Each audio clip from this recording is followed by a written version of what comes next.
Yes, people, welcome to another episode of Beam. I'm your host, JR. Happy New Year to everyone. And we always say we've got a special guest, but this is different. This is family. This is someone I consider to be my big brother. Has been through hardship in his life and is doing some very positive things. Dwaine Patterson, welcome to Beam. How you doing, my brother? Yeah, thank you. First and foremost is I would like to thank you for allowing me the opportunity to also tell my story. But first and foremost, I always like to start as well by saying Assalamu alaikum to my brothers and peace and universal love to the rest of humanity. Yes, brother, man. Now, it's been a long time. We're gonna get into it. But 22 years was the time you spent in jail, which is a very, very long time. And my earliest memories of you, and I don't know if you remember this, right? But I think just before the McFlurry from McDonald's came out, yeah, and I must have went McDonald's and I got the Smarties McFlurry, and I see you. He's like, little bro, don't eat that. I was like, why? He's like, you eat, you get bumps on your face.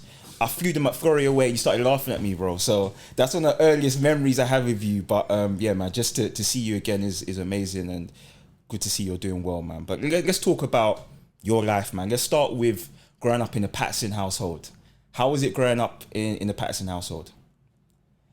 Yeah, as you know already, with families, there's always, you got the highs and you have the lows. There's like a roller coaster. But it was always eventful and it was always exciting as well because I have such a large family.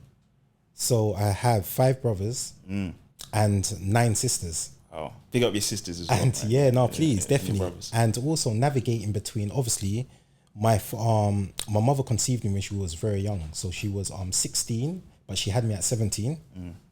And obviously that my father was young as well. So they weren't actually officially together like that. Right. So it was just navigating between both of my grandparents' home at the time. Yeah, man. And we'll talk about, it's interesting you say that. I mean, obviously where we're coming from, unfortunately the Bat family is not together, or in most cases, in most families, but we'll talk about that as we go through.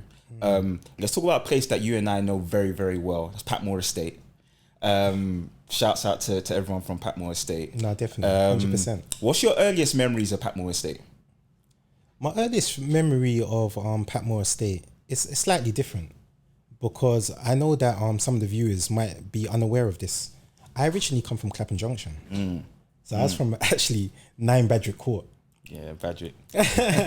And that was a whole different scenario. So it was like, yes, we had our little ups and downs as well as growing up with various different individuals, people that were involved with Soul Solid and so forth. But it was, I would say that it was still kind of like tongue in cheek. It was like, even when we had our little problems, we are still kind of family because all the family was actually kind of connected. Yeah. But unfortunately, when I actually left, so Clapham Junction, and I actually went to Patmore, it was a whole different ball game because it was like Wandsworth Road. So you're talking about from like all the estates from going up from Vauxhall. Hemans. That's correct. Wyville Estate, all of those estates. All the way down to basically Clapham Junction. Yeah. And for some reason at that time as well, I saw Patmore. If you want to isolate Patmore as itself as well, initially I saw Patmore like Switzerland. So it was like a friendly place for most of the areas, like Stockwell, Brixton, all the other kind of neighbouring estates, but except for Clapham Junction. For some reason, there was some type of hostility towards Clapham Junction, and I never really understood that until later on in years, when I actually spoken to a gentleman that was, about 10 years my senior, and he basically said that in those times, Junction was, and still was quite respected, and it obviously incurred a lot of individuals that were from different areas that were upset with. So I can understand that. So I felt like I got the backlash of that when I initially moved into Patmore. I was known as the, Clapham Junction kid. So, yeah, Patmore in itself, as what we said, was like Switzerland, but it was kind of divided. It was divided into like 4 parts. So you had like Dealey Road. Yeah. You had Kerry Gardens. Yeah. You had Savona. Yeah. And you had the bigger portion, which is Fessley Road. Yeah. Corunna Road, where I was actually from. And they all had their groups. But they were still all together because they'll play like football, football matches against each other. There was no kind of real hostility. Yeah. And a lot of people are familiar with Patmore because shout out Lewis done his documentary and showed the different parts of Patmore. And I know Lewis is someone when you came home, you went to visit in the gym and had a conversation with him. What's your relationship with Lewis, Terry, and his dad? Shouts out to everyone. Like, how did you first meet them when you was growing up? Yeah, they were my actual neighbors. Yeah. So I loved his father as well because his father was a man that had principles. He was always a man of integrity, and he was never an individual as well that would encourage anybody to do anything negative. He was always a kind of like a positive influence, and he would always encourage you to do the right thing. But he was also firm but fair as well.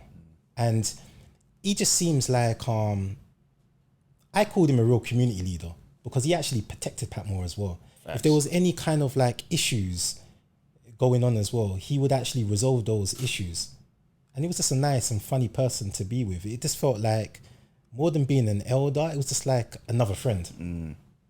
Now, obviously, with Lou and younger Terry, they were just like my little brothers. Yeah. And it's actually quite funny as well because when situations sometimes where people didn't really understand our dynamics, and I used to say that, yeah, my cousins just live over there. And they say, who? And so they would observe them and they'll be looking, and I know that it was baffling them because they'd be thinking, really, but he's actually Caucasian and you're Afro-Caribbean. What's going on here? Yeah. But they just didn't understand as well that the connection that we actually had as well. So yeah, it was very, inside each other's homes, always together. It was just one big family. It was nice. Have little William in between because there was a home in between. So, Nancy and Martin used to live in between us, and it was just nice. That landing was just beautiful. Yeah, man. Big them up every time, man. No, definitely, 100%. Those that know you well know that boxing is something that you're very passionate about. I've always been passionate about since you're growing up. If I think back to my love of boxing now, it's probably off the back of growing up, seeing you fight. Obviously, my brother as well. Yeah, he was better. Yeah, I'll just put it out there. He was better. But one of my earliest memories of you boxing, like you and my brother going boxing together, Elsfield ABC, Amateur Boxing Club. That's correct, yes. When was the first time you stepped into Elsfield? It was... So when I came, when I was actually released from my first sentence of incarceration at the age of 18, there was a prison guard that recommended that I should actually do boxing because he understood that unfortunately I developed an appetite for blood. I was young. I was suffering with, many types of insecurities. So at first, I think he recommended for me Repton. But I thought that it was just too far away. So done the research and I realized that there was a club, Elsfield. It's actually funny that you mentioned this because as soon as I stepped in, I saw Sid and so forth and I spoke to them. I was ready, I was looking at the boxers and I was just like, I'm ready to go in. I just wanna fight. I don't care. They're like, look, listen, you need to learn the art first. I'm just like, look, I'm ready. I just want to go in there. Just go and scrap straight. So after about, no word of a lie, after about a couple of weeks, they said, okay, you can go to spar. So there was a gentleman there. He was a good boxer. He looked very impressive. And they said, yeah, he can take you around, And I think I shocked them because I actually put him under pressure. I'm not saying that I won, but I put him under pressure for somebody who just didn't know anything about boxing at that time. And I think after that, and this is where your brother comes into it, after that he came across and he gave me a spot, he was like, raw, you know, like, you're actually good. Like, you got a stiff right hand. And like, most people knew me for that. But the funniest memory was, especially on regards to boxing as well, because, you know, me and your brother, we traveled up and down the country. We done very well. You know, your brother was more technical. Richie Rich was this. I'm surprised that he could have been a world champion. No, seriously. He was, we used to call this as well, we used to call it sexy boxing. That's what he used to do. He just looked all neat and everything. I was more the crowd pleaser. You know, it's either I'm going to get hurt or the person gets hurt. It was just one of those, like, it was nice. But I'll never forget. And there used to be some travelers that used to come to our gym as well. And I like to thank them as well, Johnny and his son Dean and so forth. And he was very good. He was like a bare knuckle fighter. And I'll never forget this. I stepped in. I saw this guy in the ring, like he's a shadow boxing. We locked eyes. And he says, "You want to spar?" You know me being cocky. I'm thinking like, nah, you know, I know, yeah, he's a bit older and so forth, but I'm strong. Nobody can, you know, I've got a serious right hand on me. And that's what I'm just thinking. I'm thinking, you know, who's this guy? But this is why I always say as well, and I say this to the viewers as well, that you need to sometimes observe your surroundings as well. And you need to make an assessment before you sometimes rush into certain situations. Because what should have dawned to me was that why ain't nobody going in the ring with him? But I didn't actually do that. So I said, yeah. But I looked over to your brother, and your brother's like shaking his head like he's like, I don't know what that means though. Like people are like, no. I got into the ring and he said, yeah, let's spar. So he's come forward, I gave him a punch. I can see that he's felt, okay, you can punch. He went, good punch. After that, the rest was history. He punched me from one end to the other end, to the other end, to the other end. That's when I realized that, wait, I got set up here. I said, this was too much. And it was like, everybody was just looking like, and it was just like, yeah, it was time, but my pride. But he annihilated me. He was the one that actually taught me hit a move. Because before, I just thought that nobody in my weight category or anybody could actually move me. He actually taught me that. Because how we just... and then from that point there, I just said to myself, okay. But yeah, it was nice. It was a nice community. We had lots of experiences. It was nice.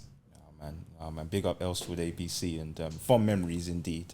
No, I want to touch on a couple of things that you mentioned because I feel like that early part of your teenage years, you know, you mentioned that in your first incarceration. So if you want to explain to the viewers, like, because we talked about 22 years, but you was also incarcerated for 5 years during your teenage years. Yeah, that's correct, yes. What was the incident that led you to being incarcerated the first time? Okay, so the incident that led me of being actually incarcerated the first time as well was I amputated another young child's finger. Obviously, on reflection now as an adult as well, it's quite alarming that how, you know, and we're seeing this across the country now as well, that young people are producing knives and they're actually injuring and damaging each other. And it's actually sad and it's actually frightening. Could I really justify this? No, I can't. All I can say at the time as well, especially with my immature mind, I just didn't like him. I didn't like his brother. And it was just I know that some people may not understand this in viewers, but it was like a rites of passage. And it was a form of also intimidation. So you would try to intimidate somebody. And that young person I intimidated, but it was far worse than this intimidation, because he actually lost half of his thumb. So yeah, so that incident, obviously, it weighs heavy on me now as an adult, and all I can actually do now to make a difference as well is become the person that I know that my family always wanted me to become, and what I know that I was capable of being. And that is actually helping other young people that are in situations, not even young, even old as well. So yeah. Yeah, and no, that's one of the main reasons that we're here, man, because as much as we'll talk about the hardships, and just a trigger warning to anyone who may seem some of the details a bit triggering, apologies in advance, but you know, what we want to do is you know, use your story to really put some positive energy back into the community where we're from. And that's the main thing. Unfortunately, we have to talk about these details because I feel like it's important that people need to know the realities of life if they go down a certain path. 101%. And I feel like someone like yourself, who else better to, you know, guide these people, guide these young kids, even, as you said, old adults, in terms of, you know, that life and what that means. But so, as we said, it's a positive thing that we're going to talk about, and we're using these stories to really sort of project some positive energy and just show the consequences. Yeah, I would like to say to the young people as well, I understand that sometimes because it's difficult as well. Let's be honest, and we need to have an honest conversation, because what you're actually doing as well, sometimes we have all these kind of campaigns as well. You're telling these young people as well, lay down your arms, but you're not actually giving them a alternative reality. What's the alternative reality? What's the alternative? And this is where the difficulty lies. So the young person is actually listening to what we've got to say and say, you know what? I actually like what they've got to say. I want to actually make a change and a difference in my life. But if I put down my arms right now, I'm going to be vulnerable, because those that are around me, who are members of me, they're going to forsake me, and then my enemies are going to capitalize upon this. So what can we actually do in order to help these young people? Because there was, funny enough, I was in the car with my wife, and I didn't want to really sound like a cockatoo. You know, sometimes we do all these podcasts, you're all sounding the same, you're sounding very scripted and so forth. And I remember a book that I read, it was Chimp Paradox, and it referred to how to catch a monkey. So what they said was that with some hunters as well, that they would place a vase in the middle of the ground, and they'll put a stone just big enough so it can fit through the neck of the vase, and then they will sit and wait. So anyway, the monkey will come down and the monkey will see the stone and he'll put his hand, but the monkey's not understanding that because of the combination of the stone and the hand, it's impossible for the stone to be actually removed from the vase. But the monkey's stubborn, so it's not moving. And then what happens? The net comes over the monkey. So now the foolish monkey has thrown away its happiness and freedom over what? A worthless stone. So how do we relate this to? It's like these young people as well. They're not understanding the consequences of their actions as well. You're thinking that you're representing something. You're thinking that, yeah, this is what's going to give me respect, but you don't understand that you're throwing away your happiness and your freedom over something that is worthless.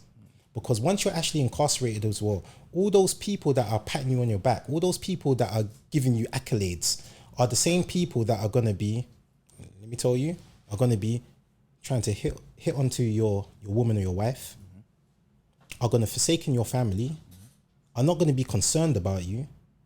So this is the reality of the situation that we live in. Yeah, and you know, being two things I want to say on that. There's the flip side to that as well, right? Because I'm sure in your situation, as you've moved through life, your teenage years and your adult life, unfortunately, the circumstances you're in is just, you need to be that person to survive. I was reading 50 Cent's book, and he was saying that, you know, where he's from, similar background, but just in America. But, you know, if you don't stand up for yourself, you become a victim. 100%. And, you know, sometimes, I'm not condoning it, but sometimes you need to protect yourself. And otherwise you become a victim, and people will really take the piss out of you. But the unfortunate thing about that is that the environment that we're in forces us to be that person, and that's not. I don't think many people understand that in terms of the environment and the way that we're brought up. We have to be a certain way in order to survive. It's not something that we want to do, but we have to do sometimes. 100%. I can, but there's also, it's how you sometimes interpret an event as well. Because when you're young as well, you have high levels of testosterone. So sometimes, if you feel that, I know the young people, they actually call it a violation. So if they feel that, this person's violating them, then they're going to react in a certain way. Sorry to cut you, bro. How many fights have happened off, what are you looking at? That's correct. How many fights have happened off the back of that? But yeah, go on.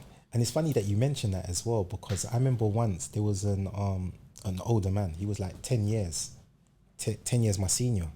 And this is whilst I was actually incarcerated. This was when I was in, I think it was Wormwood Scrubs. So I'm all puffed up. This guy is looking at me intently. So I was angry with him, and I was thinking, like, I got up and said, well, who are you looking at?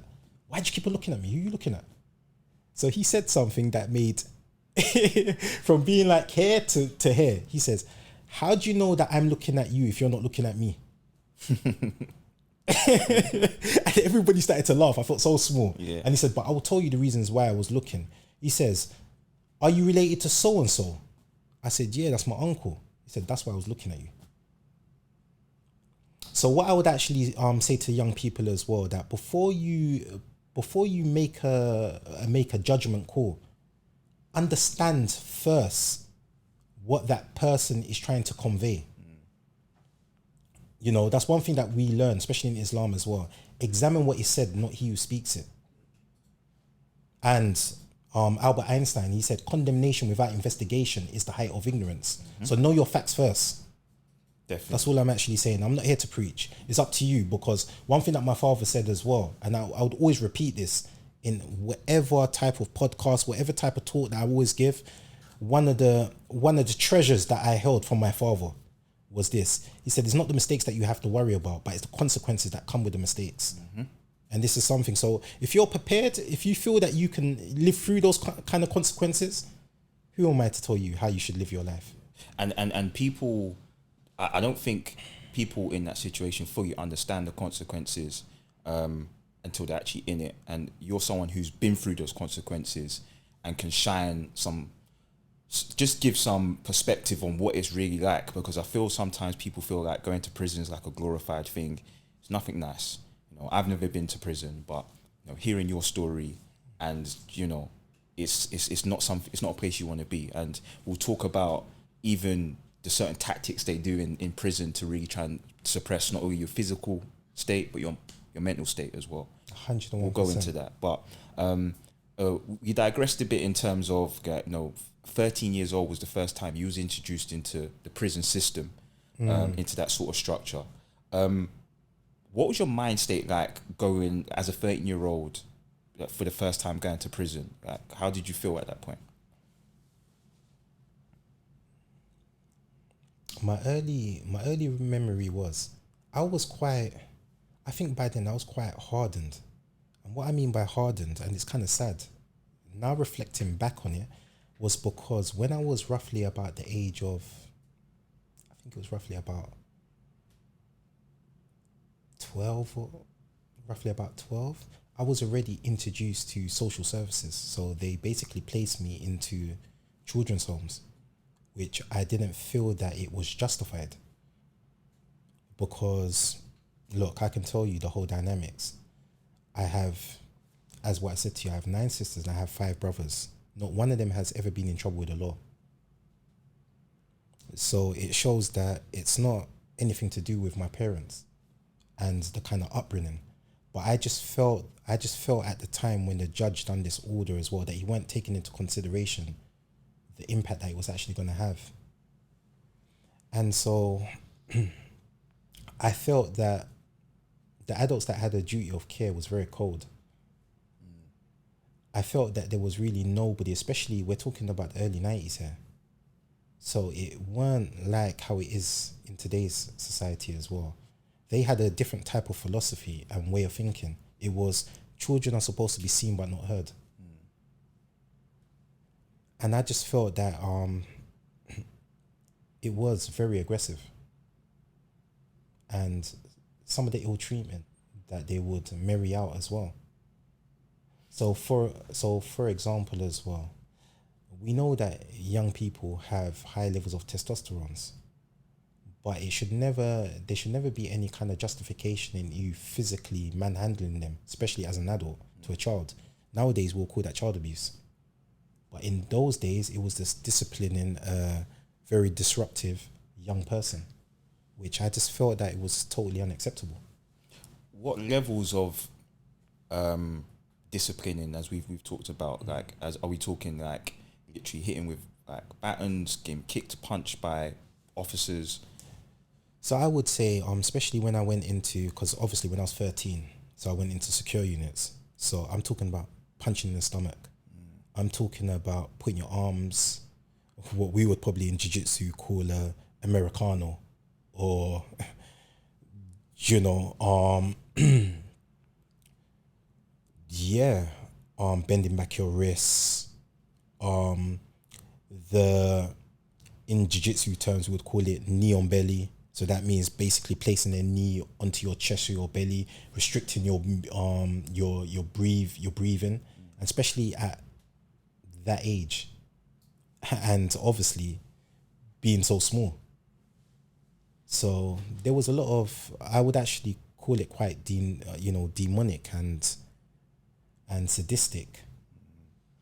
Definitely, man. And look, when you get into your most recent incarceration, there's a lot more that happened to you, which was even different. Worse. That we'll go on to discuss. But 100%. I want to talk about one other point from your first incarceration, because at that point, religion's a big part of your life. Yeah, that's correct. Yes. So, firstly, maybe give the viewers an understanding of your religious background prior to that, and what triggered you to give yourself to Islam. Okay, I've always had a combination in my family of different religious beliefs. So again, my father was a Rastafarian. He was a 12th tribe. My mother was Church of England. My father's grandparents, so my father's parents, which is my grandparents, they were Catholics. Then my grandfather became a Jehovah. Then my mum's side, both of them were Church of England. Right. So yeah, you could say the foundations was actually, Christianity and, the Bible and so forth. In regards to myself as well, it was, especially in those times as well, it was a big honor to be kind of like an altar boy. So I would hold the cross. I would read, passages from the Bible, like Genesis, Exodus, Leviticus, Numbers. You'd go to sometimes old people's homes and give them some comfort in actually reading out passages. And that's how literally my life in growing up. But there was always, I don't know what it was, there was always questions that weren't being answered, if that makes sense. And even at that young age, sorry to cut you off, you had the presence of mind to have an understanding that maybe what you've been taught wasn't quite Uragi. For me, and I don't mean to offend those that do have that belief system, but this is just my journey. And I just felt that there were many gaps. And I felt that at that time, especially coming from our community as well, sometimes some of the elders, they don't like to sometimes answer questions that they themselves might not know. So it was just like, well, I've just told you and that's it. Where I wanted to really know more. So, yeah, so let's fast forward. So eventually I embraced Islam when I was 16. I was in Feltham. I had a very close friend. We called him Jamman. and he would, in his own kind of ways, he would articulate, his belief system. But I'd listen, and it made sense. Even though he felt that he weren't making sense, it made sense to me, a lot of concepts, and I just wanted to read up on it.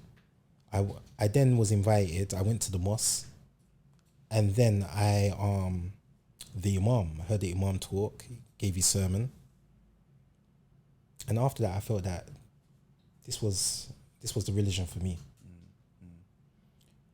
It's interesting as well, because we see a lot of young black people.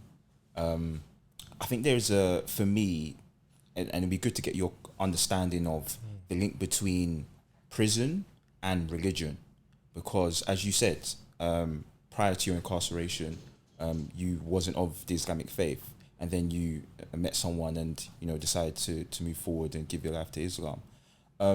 Why do you think so many brothers go into a situation where you're in prison and then convert into Islam?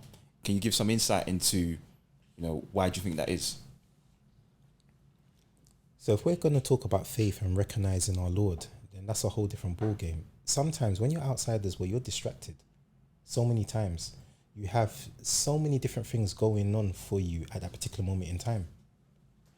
But when you're in prison, you're stripped bare. So you've only got time to reflect and ponder. And I feel that that's the best opportunity, and people become close to God. And yeah, Islam appeals, because why? In my personal opinion, because we believe that we have the truth. And what did Jesus actually say as well? When you find the truth shall set you free. So this is in our opinion.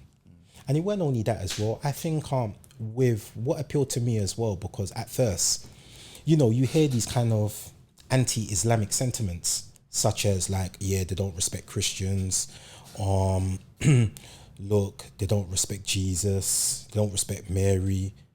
And then when I'm reading the Quran, Jesus is mentioned more times than our beloved Prophet sallallahu alaihi wasallam.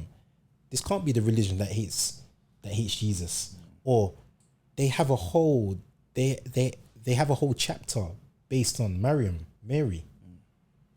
So for me, this was an eye opener.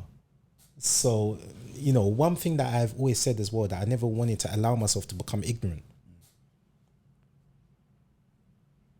And then just touching on that, one of the drivers behind you telling your story is you have so many brothers, man, that are currently incarcerated at this moment in time.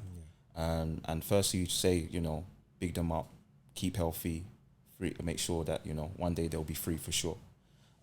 But you're making them proud, first of all, man. So I just wanted to pick you up. Thank you very much. And I know that was one of your promises to them when you was released, that you would, make sure you represent them in a way that they'll be proud of. So big yourself up for that, man.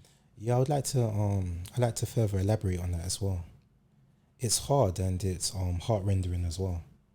I left many good individuals that had the potential to be anything that they wanted to be. Seriously. I understand that, look, you point out the most perfect person, the person that hasn't made a mistake. And one of the things that I actually said to them, especially when I left Solitary Confinement, I know we're going to discuss that as well. And they said, Yusuf, don't forget us. And I promised them that I'll be a voice for the voiceless. But not only those that are incarcerated as well, those that are sometimes subjected to suppression, oppression, and depression. I would like to try to be a people's champion. It doesn't matter what race or what nationality, what religious beliefs. I honestly believe as well that we're all human beings and we all have, the right to live on this planet and to have respect for one another. And this is it again, even with Islam as well, it says this, that you cannot be a Muslim if your belly is full and your neighbors go hungry. And, for me, this was pinnacle for me. This was amazing for me, especially being in prison as well, that in prison, it's kind of a predatory environment. So you tend to only think about yourself. You don't really care about your fellow human being.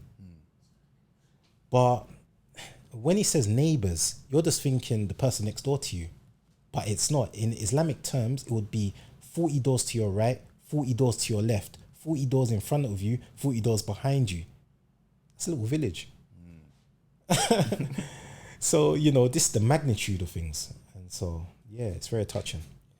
I said we'll talk a lot about that. I said because you know I think it's important as part of your journey. But I know something something that you live through. So we'll definitely talk about that for sure. No, definitely. Let's take a slight detour and talk about the circumstances that led to your second incarceration. So and then we'll go through not only how you got there, what happened, but also as well, I suppose, the lessons that could be learned from such a an incident. But what was the incident that led to you being eventually incarcerated for 22 years? Okay, so the incident that led, we're going to have to take it back slightly, a bit back. So initially I done 5 years. So from 13 to 18, I was convicted for the amputation of the young person's thumb in 95. But because it was such a sensitive case, that's why it took so long. So I was convicted at 15. During that time,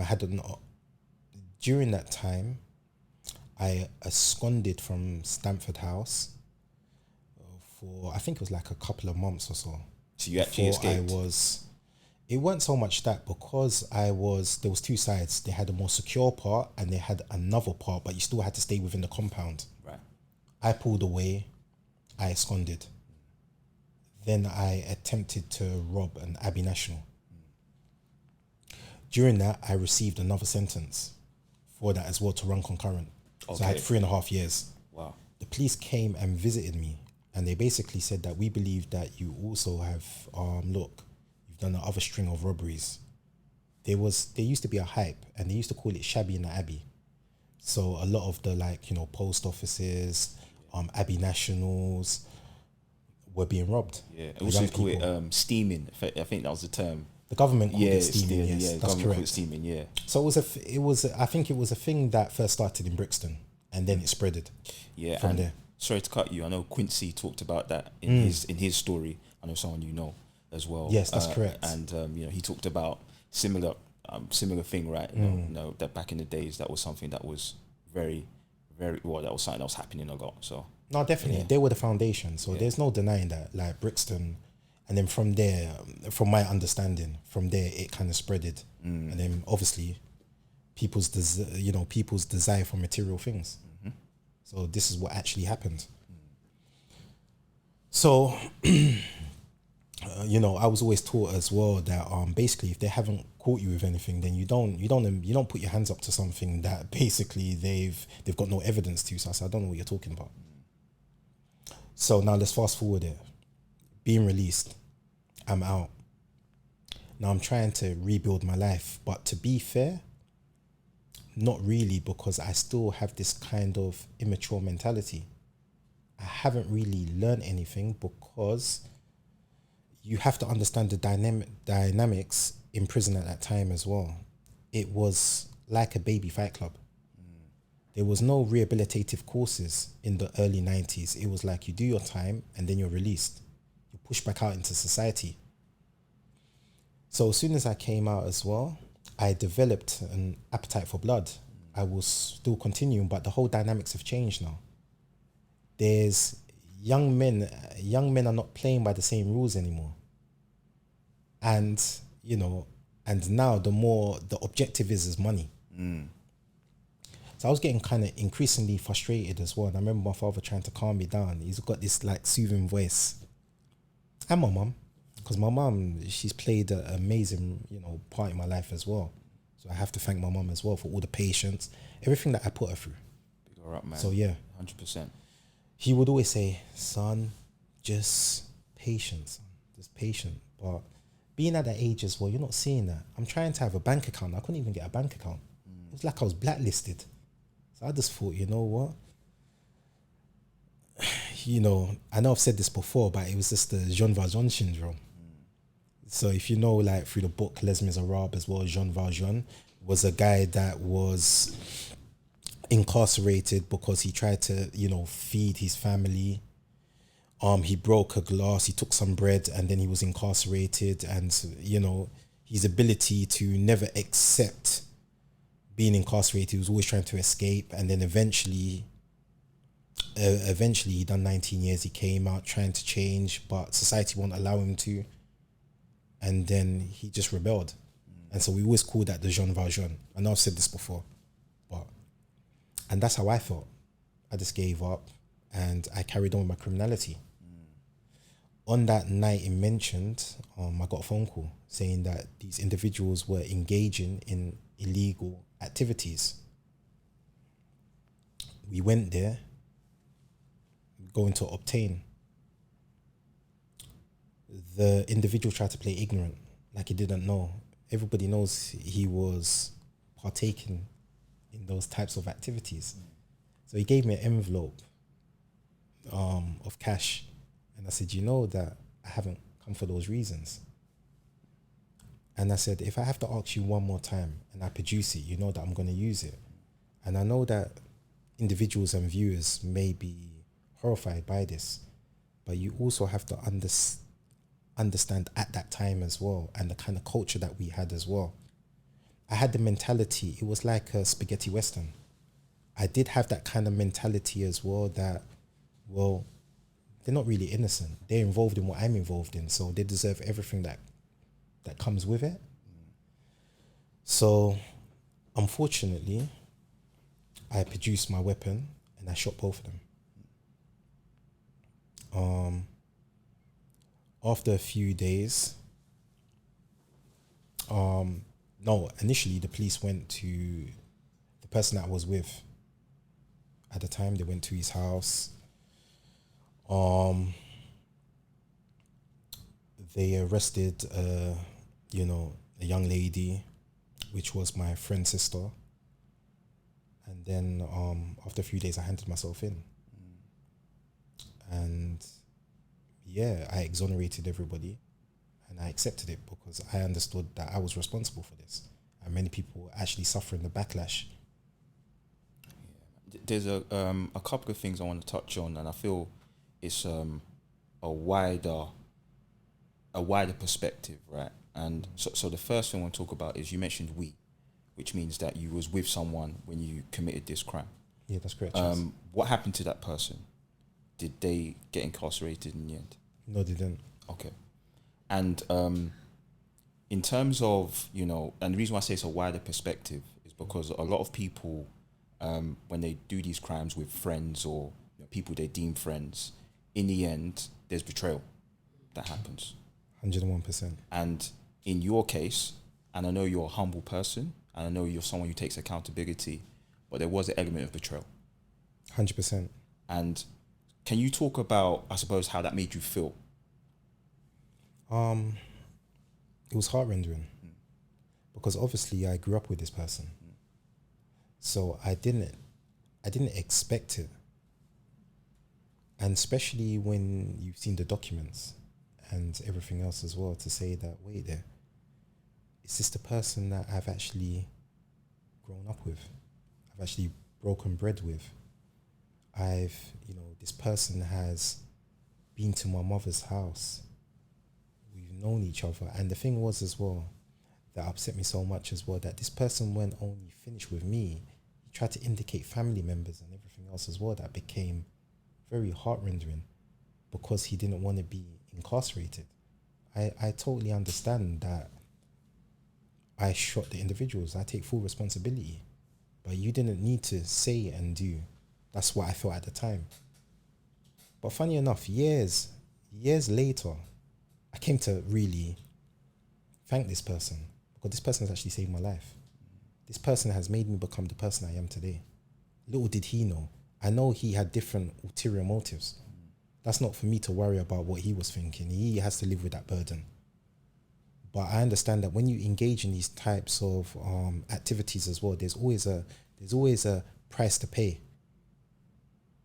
And we need to also understand this. It's poetic justice. Absolutely. And look, let's be super clear. In street terms, that's called a snitch, right? And that's one of the worst things you could be labeled in street terms. For that person to to do that. As I said, it must have broke your heart because, as you said, that's someone that goes your family and you grew up with. It's a stool pigeon. But I realized that the rules have changed as well because people were actually, I realized that society has changed, and it was something that Napoleon said as well. He said that he who survives is the one that adapts. So we're not saying that you engage with what they're also doing. No way. That's just not for me. And so some people might say that, oh, but you haven't changed then. So if you're saying that you wouldn't snitch, and I'm telling people now I would never snitch, and I'll tell you the reasons why I'll say this. If you go into a workplace now, they call it a different name. They call it whistleblower. Nobody likes whistleblowers. It's exactly the same. Whether whistleblowers, you want to call it stool pigeon, nobody likes that. And you then have to ask yourself as well, why is that person doing that in the first place? So is he doing it for the betterment of human beings, or he really feels that's wrong, or is he doing it to save himself? And 9 times out of 10, with these types of individuals, they're doing it for ulterior motives. It's for their own, as you know already, self-preservation. It's not for the benefit of the world, or they really felt that it was bad. So yeah, with this with this individual, it was a sad day, but it also opened my eyes. And not only that as well, we live in times now where that people are not interested in that. They don't care, because what their philosophy is as well now is, which is quite frightening and alarming, is that, well, he never done it to me. So this is the kind of mentality. So they're eliminating each other. So this is not something to glorify. It's I always say this, it's a dirty business. It's nasty. Don't get involved in it already. It's filthy. It's crabs in the barrel. When one tries to climb out, the other's dragging back down again. Yeah, man. And just going back to the wider perspective, right? I feel like a lot of young people these days are quite ignorant to the fact that when they're in a situation like that, most people want to preserve themselves. And, that's why they go ahead and, snitch and do what they need to do in order to preserve themselves. In your case, because you handed yourself in and took accountability for the crime, did that in any way help your sentence in terms of what you initially got? No, it didn't. I was actually ignorant to this whole process. Right. So, as you know already, that in my times, a gun-related murder was 20 years. And you have to take into consideration that thank God that both of the gentlemen didn't pass away. Also, they were flagged up to the police already. So there's 2 things. They never died. They were also flagged up. They were more, remember, we're fledglings because we're young. These are established hardened criminals. Allegedly. Let's say allegedly. Yeah, of course, allegedly. And it's supposed to, I handed myself in. As what you said, accountability. I took all that. No, they never. What they done was they incorporated this system, which I was totally unaware of the time. And it was in this country. I know the Americans used to do 3 strikes and you're out. They tried to do one better, 2 strikes and you're out. And it came about, I think it was roughly about 97. Was that in line with Trident coming into play as well? That's correct. Yeah. Yes. Yeah. Because there was a lot of gun-related murders. Yeah. But and sorry to cut you off. I just want to give people, the viewers, an understanding of the era that you was in at that time. At this moment in time, when we hear deaths, and unfortunately, it's knife crime, right? But in your era, it was guns. That's correct. It was guns. So people were having altercations or having conflicts, and the first port of call was gunplay. So just to give the viewers an understanding of the government's perspective in terms of why Trident came into play, because there was, as you know, there was a lot of gun incidents happening at that time. Definitely. And so it was so what they basically done, they gave me 7, I've received 7 years, but 7 years with a life with a 7 years recommendation. So what does that mean? So does that mean that in your head you're coming home in 7 years? That's what I thought. Okay. So was I mistaken? Because when you actually look at it, it says 99 years. They say the minimal term that you're supposed to serve is 7 years. Wow. And at the, at the time, did you understand that? Or no, I didn't. Okay. Because I was very naive as well. When I thought like, yeah, 7 years, I'm gonna be okay. But what the problem was as well, a major problem is how they justified that. So initially, what they told me was because I had a violent offence already, it was then justifiable in order to give me this life sentence. But then the ruling states that because I was a minor, it shouldn't, and it was before the ruling came out, which was 97. I committed my crime before 97 and I was a minor. Then they told me that it's with serious crimes as well, it can be the judge's discretion. And this is where that I got the,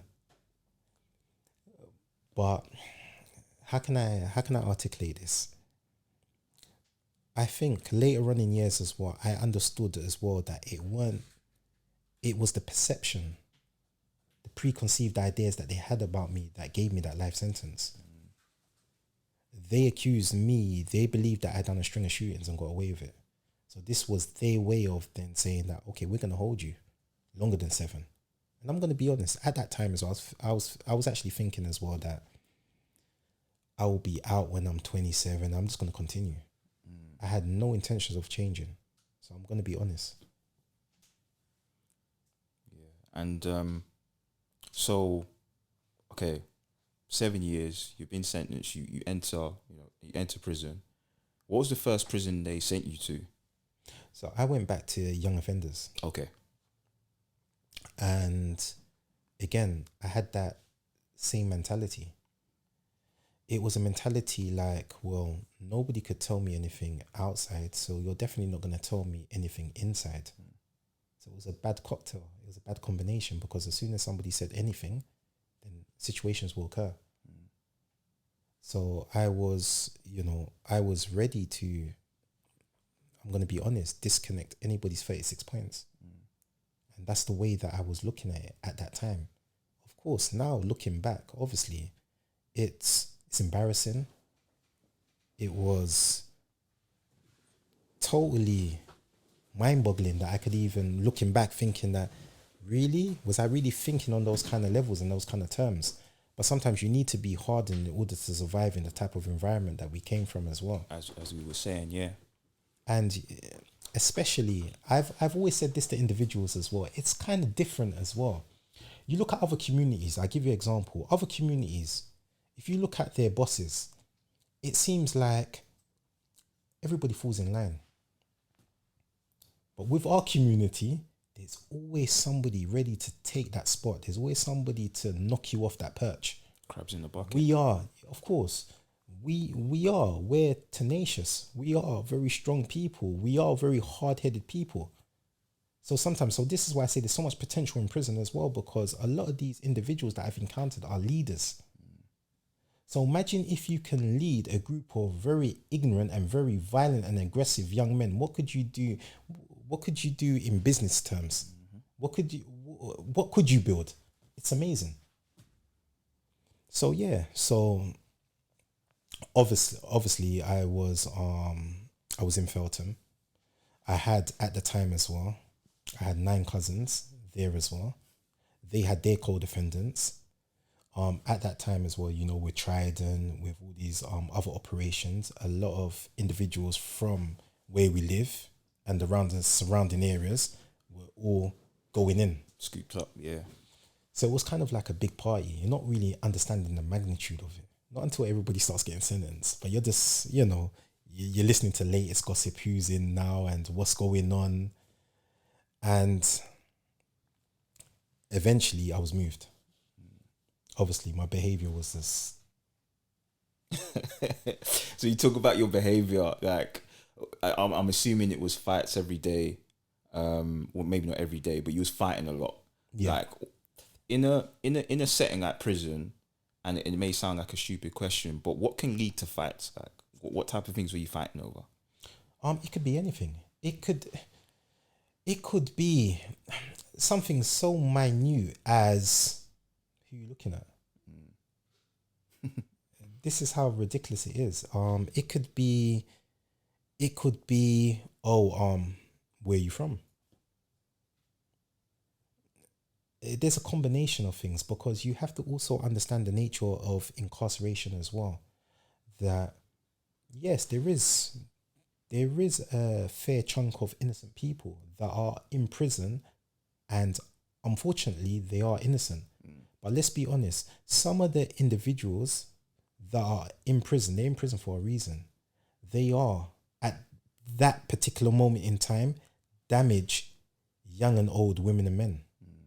So their mindset is totally different. So you have to find ways of navigating around it, so you don't become victims to sometimes their stupidity. And how do you do this? And it's about, again, we'll go back to the beginning. It's understanding your environment, understanding yourself, understanding the person that you're dealing with. So these were the attributes that I had to incorporate within my own psyche in order to navigate safely around all those things. But at that time, obviously, I was of the same mind frame, so I would just clash. I wanted to prove my worth. Were you ever scared at any point? Of course, we all go through, as what I said before. I've been a hero, I've been a coward, and I've been a villain. I've been all three of those things. So of course, but I feel that my sense of justice has override everything. I need to prove that point. I need to show you that you cannot do this to me. I don't care who you think you are.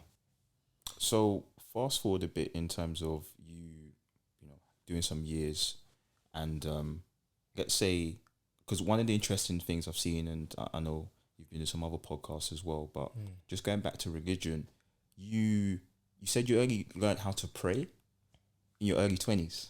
Yeah. How did that come about? It was a big thing.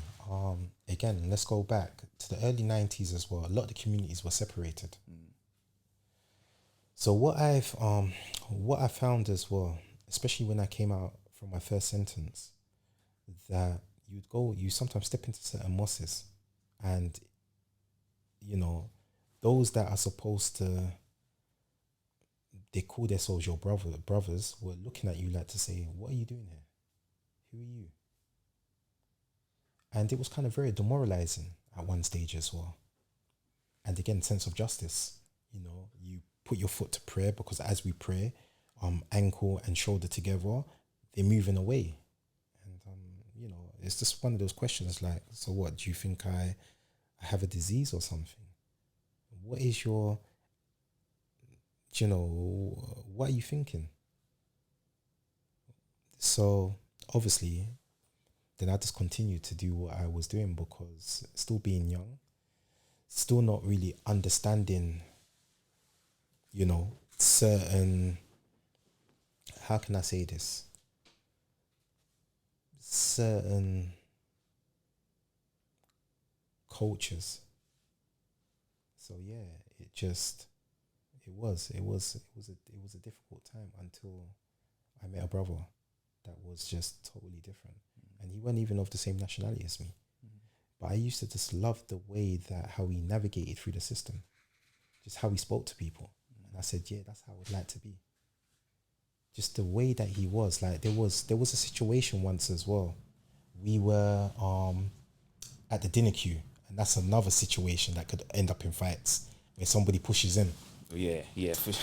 And so the person pushed in, and I was angry. I was just ready to go into angry mode. Yeah.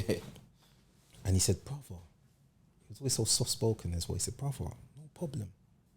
Like, no, all it means is that he's more hungry than us. And he just diffused the whole situation. That's all it means. He's more hungry than us. Let him go. We're still going to get the food. We're not going to lose out on anything. And he was one of the only individuals as well that I felt that you were actually jealous when you saw someone else talking to him. You just wanted his company. He's just such a nice person, but he was a very tough person as well. But he never showed that side. He didn't need to. He knew himself. So I just love the way that he carried himself, the way that he articulated himself. You believed in every word, and even the respect that the officers had. See, it was kind of different because when I was there, they were cautious of me because they understood the potential if I got angry, what I could do. But with him, they actually respected him. There's a difference. And I saw that. And it was just such a beauty to see. And I said, I wanted to be like that.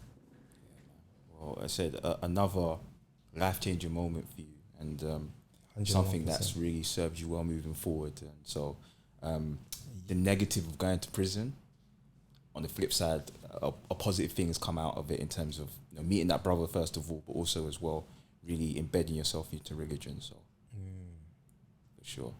I want to talk about your relationship with, because we've talked about this word, the system, right? We've talked about it a lot. You were introduced into the system at 13 years old, a very young age, and then now you're, I'm not going to mention your age, but you're please, by all means. Said you're in your 40s. Yeah, that's correct. And so let's talk about the system, right? And I suppose the first question is, how is your understanding of the system developed as you've been in it?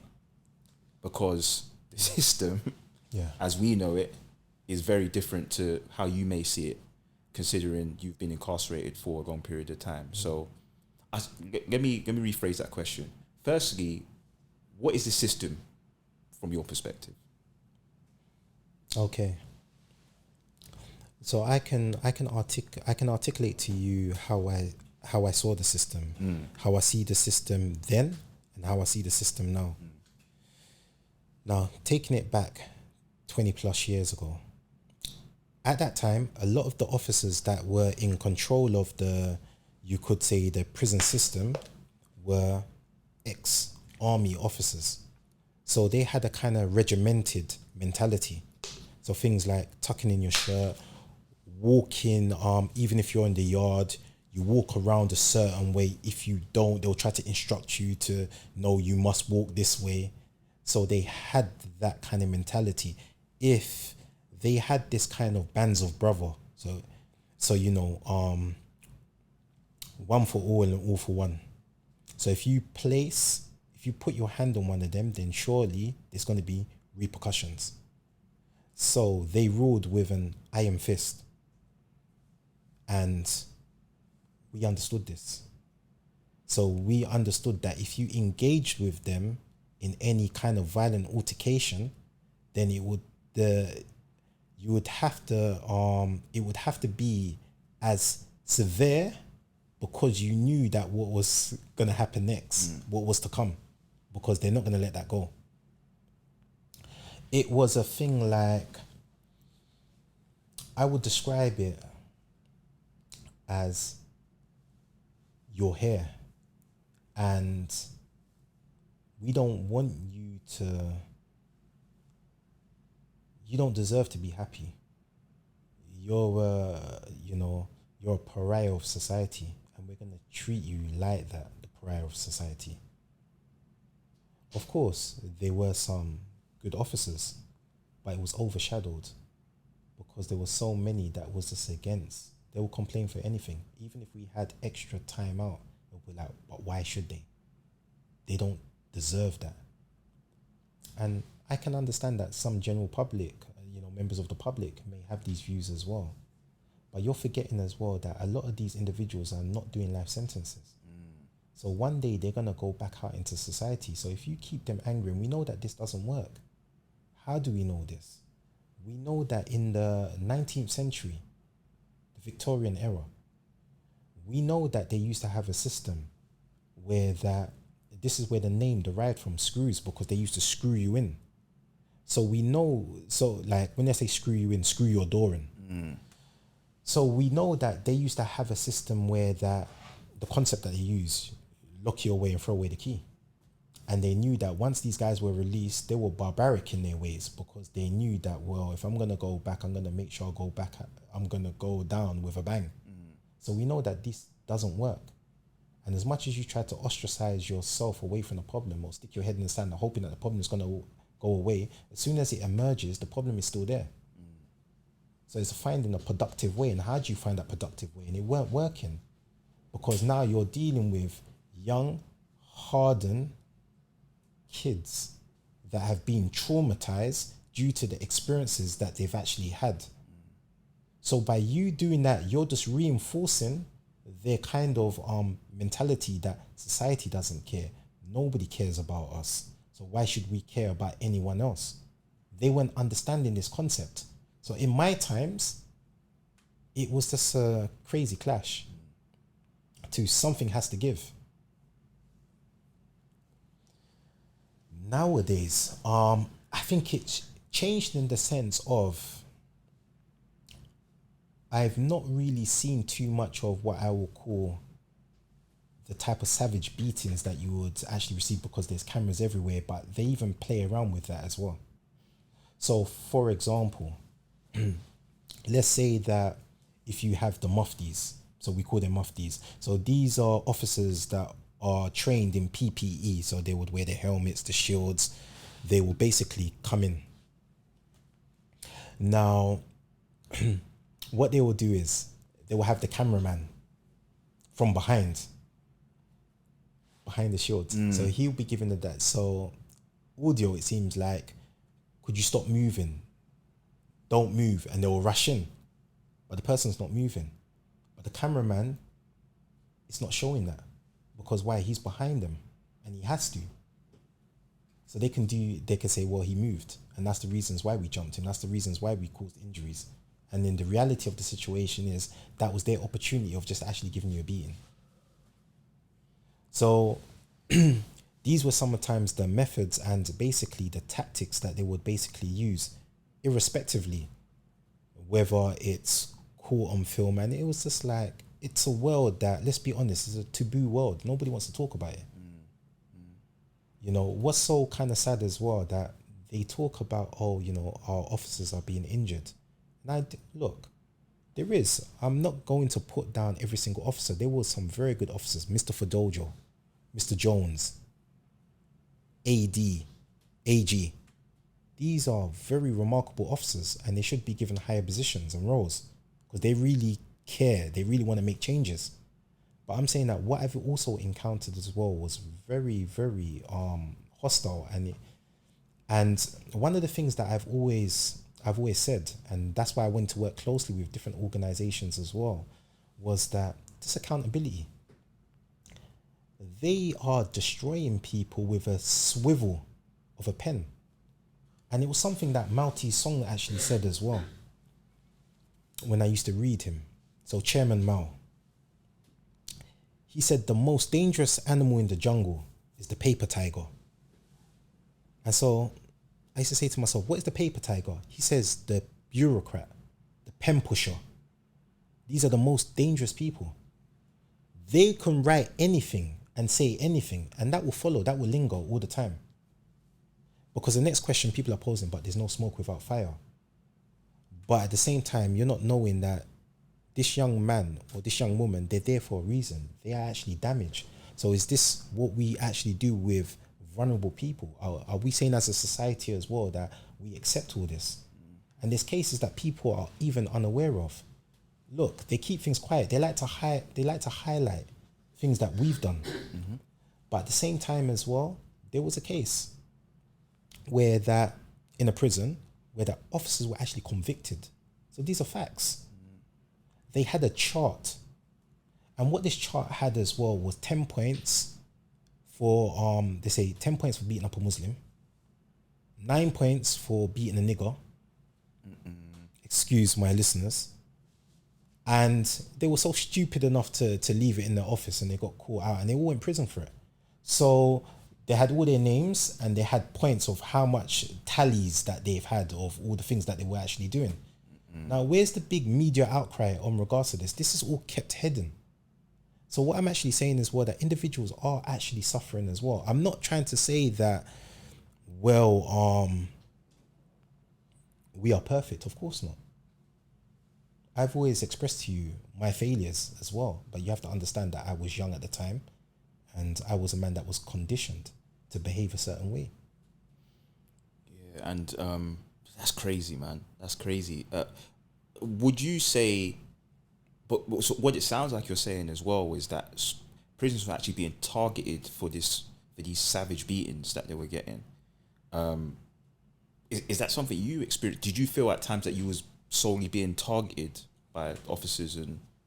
100%. I think on my road to redemption, I think that's where the problems really magnified, because they call it getting their pound of flesh.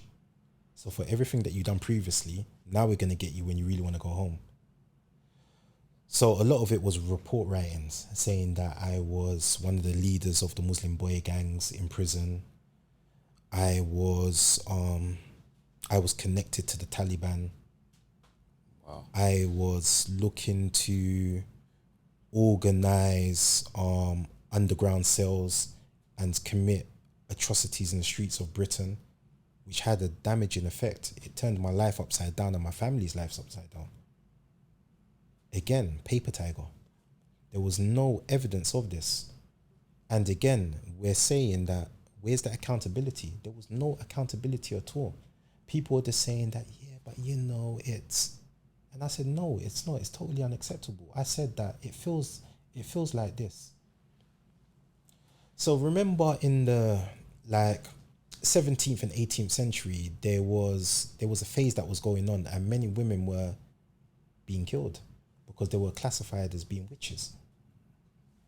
So look at the scenario that they were in, which is very sad. If they sank to the bottom, so they'll dip them in water. If they sank to the bottom and they stayed there, that means they drowned, so they're dead. They were exonerated. If they floated and they were still alive, they'll be burnt at the stake. And that's how I felt. So if I sank at the bottom, so that means going into depression, because I'm being suppressed, oppressed, and depressed, then what would happen? I would lose my mind and I will end up in probably a mental institution. But then I risen. So what happened was more kind of levels of character assassination. And I actually call it it's weird. I was thinking about this. The 3 ins, we call it. So initially, how did they start? They start initially by saying that you're an insurgent. So being an insurgent is a rebel.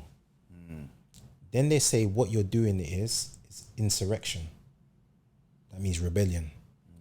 And then what they say after that insurrection, that it's insurmountable, because now that you're causing rebellion, it's insurmountable. So that means that it's so great. It's just it cannot be accepted. And so that's why I always call it the 3 ends. And that's how I lived my life for many years. Always accusations. They tried to really isolate me, even whilst I left. I know we're going to discuss about this. Solitary confinement. I still had to exclude myself. So I always felt alone, because I was actually scared to interact with somebody, just in case that they said that, yeah, we heard him say something else. And I like to thank, and this is why I said that I'm going to be a voice for these brothers, because they all protected me. It's so crazy. Even when there was 2 non-Muslims who were going to fight and so forth, they will give me the heads up and say, look, just go behind your door. We know they're going to probably conjure up something about you. And I'll thank them for that and go behind my door. That's crazy. It's even like, it's just crazy to hear some of the tactics they use to really oppress you, and try and break your spirit. But said, in God's name, you're still here, you're still focused, you're still positive, you're strong-willed, man. So we thank God for that, for sure. No, definitely. I want to go back to a couple of things you said. Some of the accusations that were leveled at you. You're part of the Taliban. You are leading a Muslim gang in prison. What were the explanations they were giving to you as to reasons why they thought that? They said they can't divulge it. It's security intel. So, so they're accusing you of these things, but they can't give you the reasons why or have any evidence behind Yeah, it. and I can't explain it. Wow. And it was crazy. Even I had a parole hearing, and half my parole hearing I had to leave. I couldn't even hear the information that was being given against me. What? Yeah, 100%. Exactly that, my friend. My barrister had to fill out a form saying that if it leaks out, she's liable to be imprisoned herself. This is the levels that these were the levels that they were throwing at me, the accusations. It was horrible. And looking back now, do you feel, because I would imagine you would have had a reputation in prison, a lot of people that would have respected you throughout prison. Do you feel that they saw that respect and thought, actually, this is someone that if we give them too much of a platform, there could be something that we're not going to like in regards to he may influence others? So do you think your respect in prison and how people treated you in prison was kind of a bit of a negative for you because you were targeted, as we've talked about? 100%. I think we, as human beings as well, we tend to fear what we don't know. Yeah, fear what we don't understand. Yeah. So I think it was a combination of that. Yeah, it was difficult. It was very, very difficult. And now reflecting back, as you're actually conversing with me as well, and I'm looking back of all the kind of trials and tribulations, especially what my wife encountered and everything else as well, it's been very hard. One of the things that was very frightening as well is what they said, which was like the nail in the coffin, when they believed that I radicalized my mum. What?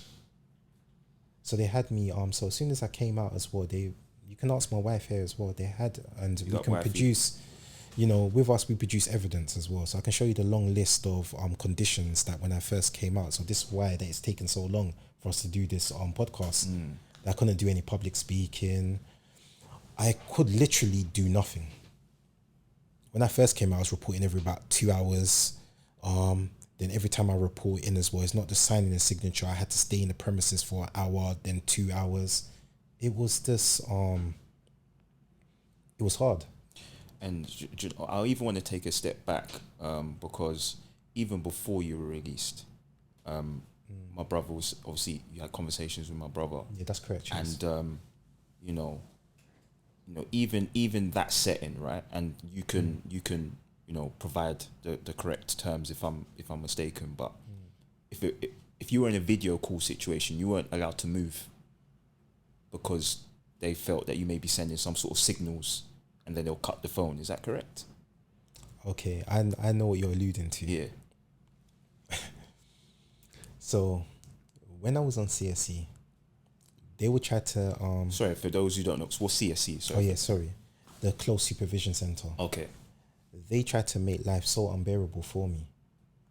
So we know that, especially when you're incarcerated as well, one of the things that you look forward to the most is having a visit. So they will do anything to kind of sabotage that as well. So it could be anything. They could say that, well, we never understood that. So what did you mean by that? Oh, that could be a signal. That could be a plan or plot. So yeah, so there were so many things, and it made you robotic. So sometimes when people are saying to me as well that, sometimes this is what psychologists said to me as well.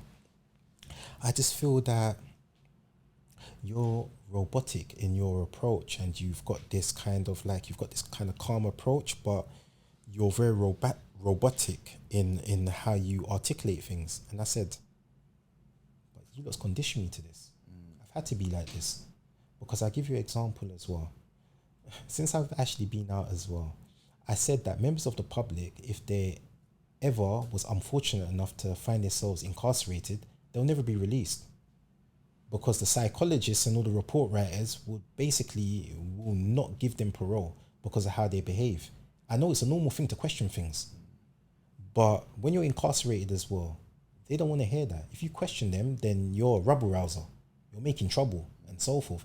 So you build up this kind of defense where that you just let things go. Because sometimes even my wife shouts at me as well. She's like, oh, why didn't you challenge that? Or why didn't you do this? But it's because of all those years of incarceration that sometimes it makes you, they've conditioned me to a certain degree where that you just let things go. It's just like, and it's not normal. So then people look at you and thinking strange, now he's too controlled. Oh, I'm not too sure about him, but not understanding the backdrop of this, that I couldn't. As soon as you express anything, that's another 2 years on your sentence. How many times in total throughout the 22 years did you, because we need to not forget the point, you was initially given 7 years and you end up doing 22. And there must have been a period where you was going for releases in terms of... That's correct, yes. Doing good behavior. It's a normal thing to go to ask for releases. How many times was you knocked back in terms of being released? 10 times. 10 times. And were they at those times when you were knocked back 10 times, did they give different reasons, or did they give you any explanations at that point? They just said no. Initially, the first few I understood, because obviously it was too soon. Even though, like, I could say that, okay, I was 2 years in good behavior and so forth. To the average person outside, that's a long time. But in prison terms, they'll consider that as being short. Considering people in there for 30, 40, so on and so forth. So yeah. I can totally understand when I'm talking about parole. So I've done the 7 and now it's parole time. But there was so many different excuses. So it was like, what they tend to do as well was actually saying that, you need to cover this course, that course. Oh, we'll probably recommend that you do therapy. Oh, then when that becomes tiresome, you exhaust all that, then they will be saying that, remember 2 months ago, you shouted at an officer. That is also triggering your risk factors, which means that you could actually demonstrate violence, a violent act. Everybody shouts now and again. People do get frustrated sometimes. I haven't hit nobody. I haven't damaged any property. Okay, I raised my voice a bit. Yeah, but then you've lost out again. I can give you a prime example, so that viewers are aware of what actually goes on. So I was in Brixton. I was conversing with an SO. Security officer? No, this an SO, senior officer. Senior officer, okay. Yeah, senior officer. Yeah. So I forgot what the matter was, but I was conversing with him. So he's comfortable with me. So we're sitting down conversing. So another officer gets involved. Oh no, it's like that. So I said, with all due respect, I said, he's your superior. I think he's capable enough of answering my question. That's what I said, because I'm talking to, you don't like if I interrupt you if you're talking to another resident. You say, what are you getting involved for? So that's all I said. I heard another officer behind me, watch your mouth. So obviously, I said, what did you say? Then he's moving his keys to his side, so like he's ready to pounce. So I took my position. So when I say I took my position, I made sure that my back wasn't turned to him now, because obviously his mindset is now that he wants to pounce on me. He wants to jump on me for whatever kind of apparent. So yes, I'm not gonna lie to you. It got me kind of frustrated. So what I said to him was, I said something like, briefly, like, think carefully before your next decision. This, something like that. That cost me my parole. Just those words. It didn't end in altercation or anything like that. Nothing words. At all. That was it. That cost me my parole. Wow. That is mental. So this is the magnitude of what you're dealing with.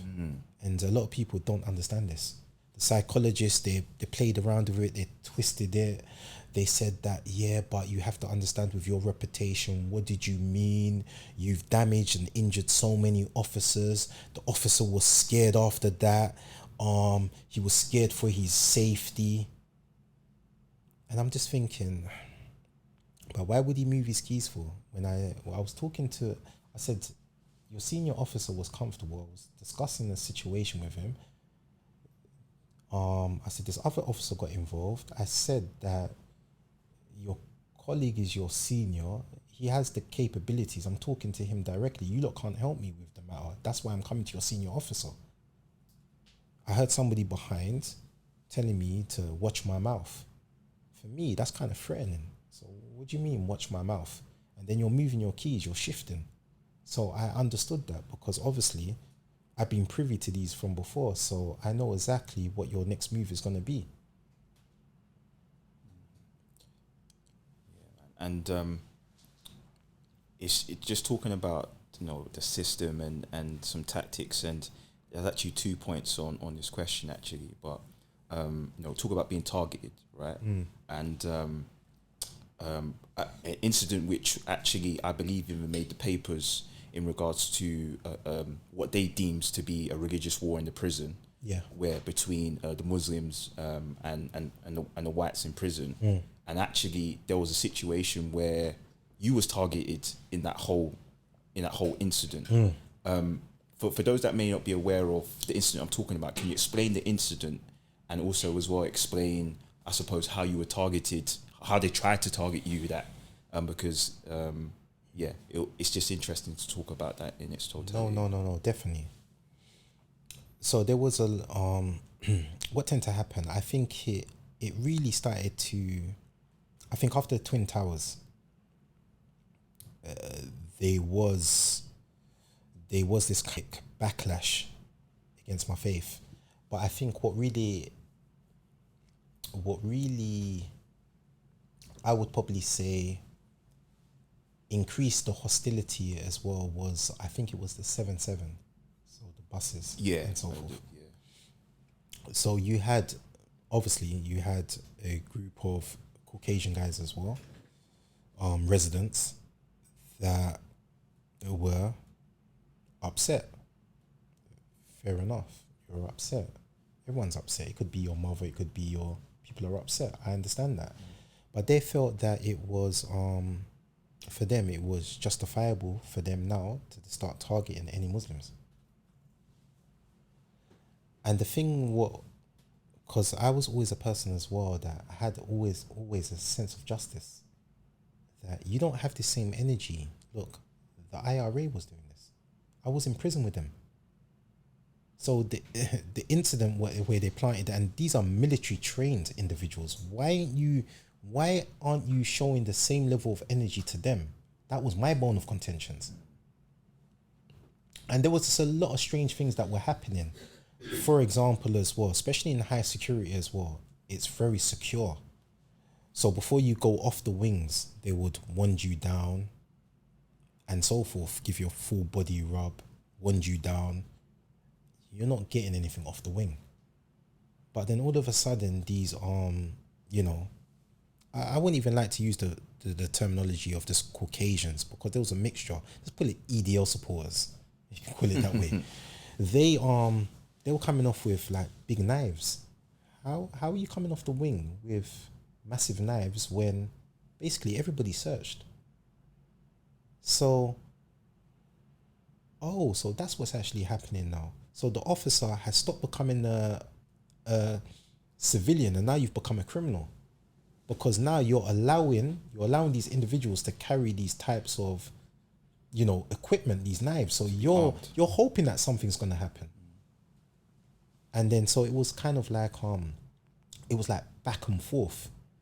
But there was a group of, at the time when I was at this particular, I can talk about this now because this officer was actually fired, was actually sacked, and he's suing the prison system. There was a group of them, and they used to go around, especially harassing a lot of just black and Muslim. We know that there is black in the Islamic beliefs as well. We know this, but I'm saying that separate from that, if you're a minority, this officer will just target you. So I don't know what happened, but an incident occurred and it spilled out on the landing. I came along and I saw the situation, and it was just like a George Floyd moment. That's the way I can describe it. And nobody's going to care. You're not going to have this media. You're not going to have this public outcry because, we're pariahs of society. We're the low of the low. So no one's going to really care. They're just going to put down violent man, deserve what he got. That was the end of. But I can see that they had him under control, but he's choking. You can hear the wheezing. And as what I said before, I do jiu-jitsu. I understand that when somebody's being choked. So I protested loudly. By that, I was accused of injuring this officer and a few others. I was then taken, let's fast forward, I was then taken to the SEG. After about 2 weeks, what was very strange, they then released me and put me back onto the wings. It's a criminal charge now, so it's conflict of interest. They need to move me out of there. So everybody was thinking, they're going to set you up. That's the only way we can describe it. Be careful. And now I know why. Now the massive incident that occurred, and it's funny, they kept this one silent because they like to. It was so big that usually they like to spread it out in the newspapers and everything, but because there was so much corruption involved in that, they kept it silent. So what actually happened was that after Juma service, an individual, he got his throat cut. Horrific. Totally understand that. He almost passed away. He collapsed. Now automatically they came for me. So again, initially the brother stood in front, and that's what made it even kind of more worse, is where they stood in front of the officer thinking like, what are you targeting Patterson for? He's nowhere near next to the imam. Like, why are you doing this to him? So eventually, anyway, I said to the brothers, look, I don't want to get nobody in trouble. I just thought it was just me. So it took me to the SEG. But then they started to bring one after the other. More brothers were going to the SEG. The SEGs were filled up. The healthcare was filled up. They got the vans and they started to ship people out all different parts of the country, other high securities, saying that their involvements. Now, the individual, let's fast forward this. So now I've been admitted into the CSE. So now they're saying that I'm one of the influential individuals. I'm going on to the CSE Close Supervision Center. Now I'm going court case on 3 separate cases. One that occurred when I was actually on the CSE. Because as soon as I got there, the officers were hostile towards me because they thought I was a terrorist. I wasn't even in for that. But now my index offense don't even exist. Even myself, I'm starting to forget what I actually went to prison for now. Because everything is just focused on Islam. So they're just asking me bare Islamic questions. Like, you'd actually think that I was actually in prison for terror-related incidences. And I weren't. And so it was very hard. It was very demoralizing. So what they actually, then I started to find out a few things. I found out about this individual that got his throat cut, that in Afghanistan, is either a family member or friend that is very high member in the kind of government that they're trying to shape in Afghanistan. So this is why they were so upset that this person got his throat cut. So what they said was that he was Northern Alliance, and Northern Alliance don't get along with the Taliban, but Northern Alliance is more for Western society. Okay. Do you get the drift? Yeah. So I didn't know this. So I just got caught up into this kind of political kind of chess. But it was actually so crazy as well, because even when it came time to giving evidence, there was officers that were saying that they knew me very well. And they described me as being Asian. Then, and guess what? A person actually put their hands up to it and said, I done it. And he was of the description what they described. And you know what? They still dismissed him. All because they wanted you to just wanted me, yeah. Not only that as well, once the judge said, what is all this rubbish? Throughout the first case, they appealed it, took me to the appeal courts, the Crown Prosecution Service and the prison system, and got it overturned, and I had to go back and fight the case again. I was going back and forth 3 times. I had to fight the case. if I was found guilty, I wouldn't be here sitting down talking to you now. So this is what was actually happening. This is what I was actually encountering at the same time with all these other things that were going on. Me being in solitary confinement, me being away for the first 2 years on my solitary confinement as well. That they basically said that they lost my visitations. So I had to go through the whole rigmarole again. And so being an ACAT, that means the police have to come to your house. They have to, get the details of your family and so forth. They have to process it from the police and then send it to the prison. So I didn't get a visit for the first 2 years, which is very critical, especially when you're in solitary confinement. You just want to hear a friendly voice or see a friendly voice, friendly face. Of course. They basically denied me all access. So I totally felt alone. I'm going to touch on, we're going to go into solitary confinement, but just going back to that incident, you was found not guilty in the end. Yes. You was found not guilty. Yes, I was found not guilty. But I know, conversing with you previously, there was one brother, Abdul Rahim, also known as Chaos, who really helped you. That's correct. And there was other brothers as well. But 101%. I think it's important to recognise that brother because he was brave in terms of helping you in that situation. Of course. And do you know what? It's a testament to that brother as well. A lot of people say that, yeah, I would have done this, but you can only tell whether once you're confronted with that situation. There was a lot of things that were going behind the scenes. Like, for example, I had over 109 witnesses. They done everything. They were saying to individuals that, look, we'll take you off the book. If you just don't testify for Patterson, we'll give you this, we'll give you that. And these brothers, especially Chaos, they were brave, they were strong. And they said, no, we're not doing that. And they suffered the backlash of this. And remember, they already disliked some of these brothers already. So they've been going through their own trials and tribulations. And we have to spare them a thought as well. For sure. Because it's very hard and demoralizing, and they're still going through a lot of difficulties. And it's just unfair. How can a person... So, adjudication. Adjudication is a disciplinary procedure. Now, with Chaos, he hasn't been adjudicated since 2006. But he's been on the units and SEGs up till now, 2024 we're in. Who's helping him? How is this right? How can we justify that? Keeping a man in those kind of conditions. 2006, so even on their paperwork, he's classified as a well-behaved prisoner. He's not had no disciplinary actions. There's nothing been proven against him. But then you're taking it to a SEG, and then you would pose the question. I know he's feeling. You'll pose the question, say like, why am I here?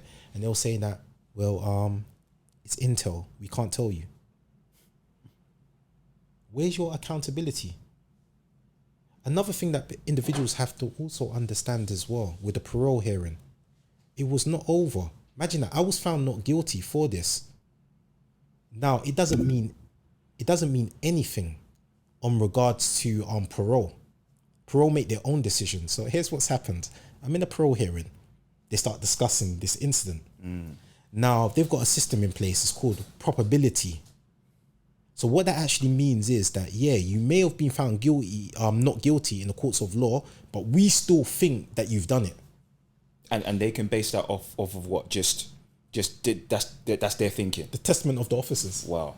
Imagine that, a court of law. You actually took me outside. I was fighting for my life. And now you're saying I was found not guilty, so ain't I innocent? You're still saying that, no, you're not. Because we believe you still done it. And they can knock you back from that. So people need to be aware of this. It's not so plain sailing. What you're seeing, oh look, they're just coming out doing this. Yeah, for some people, but not for us. I tell you that now. Of course. But you're lost for words. I can see that. Yeah, I'm lost for probability. words. Yeah. So you're trying to say what? Was the judge incompetent? Are you trying to say that the judge is so useless that now you've taken the law into your own hands? So these are the things that we're encountering. Well, man, I said, man, that brother helped you out, man. So as I said, we'll shine light on his situation. It needs to be. It needs to be, and all the other brothers that are in that situation as 100%. Well, man. As I said, these are the tactics that we're talking about. And Gary Nelson, it needs to as well. Yeah, 100%. Ezra Taylor, it needs to. This is totally unacceptable, and many more.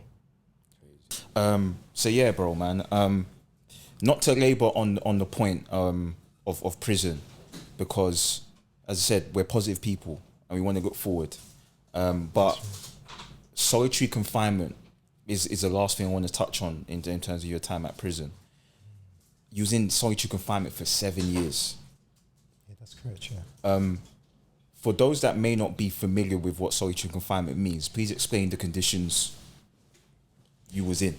Yeah, so there's different kind of disciplinary actions that sometimes the prison authority actually implements. So let's say there's a fight on a wing, and sometimes you're in front of the governor.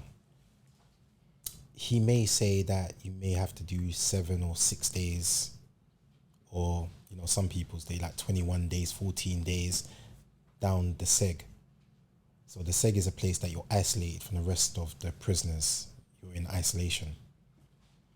Or there might be another case where you have an incident with an officer, or it's as serious as being investigated by the police, where they may do good order and discipline, GOAD, which that means you can spend longer. So some people will spend like 6 months, 7 months in the seg, and so forth.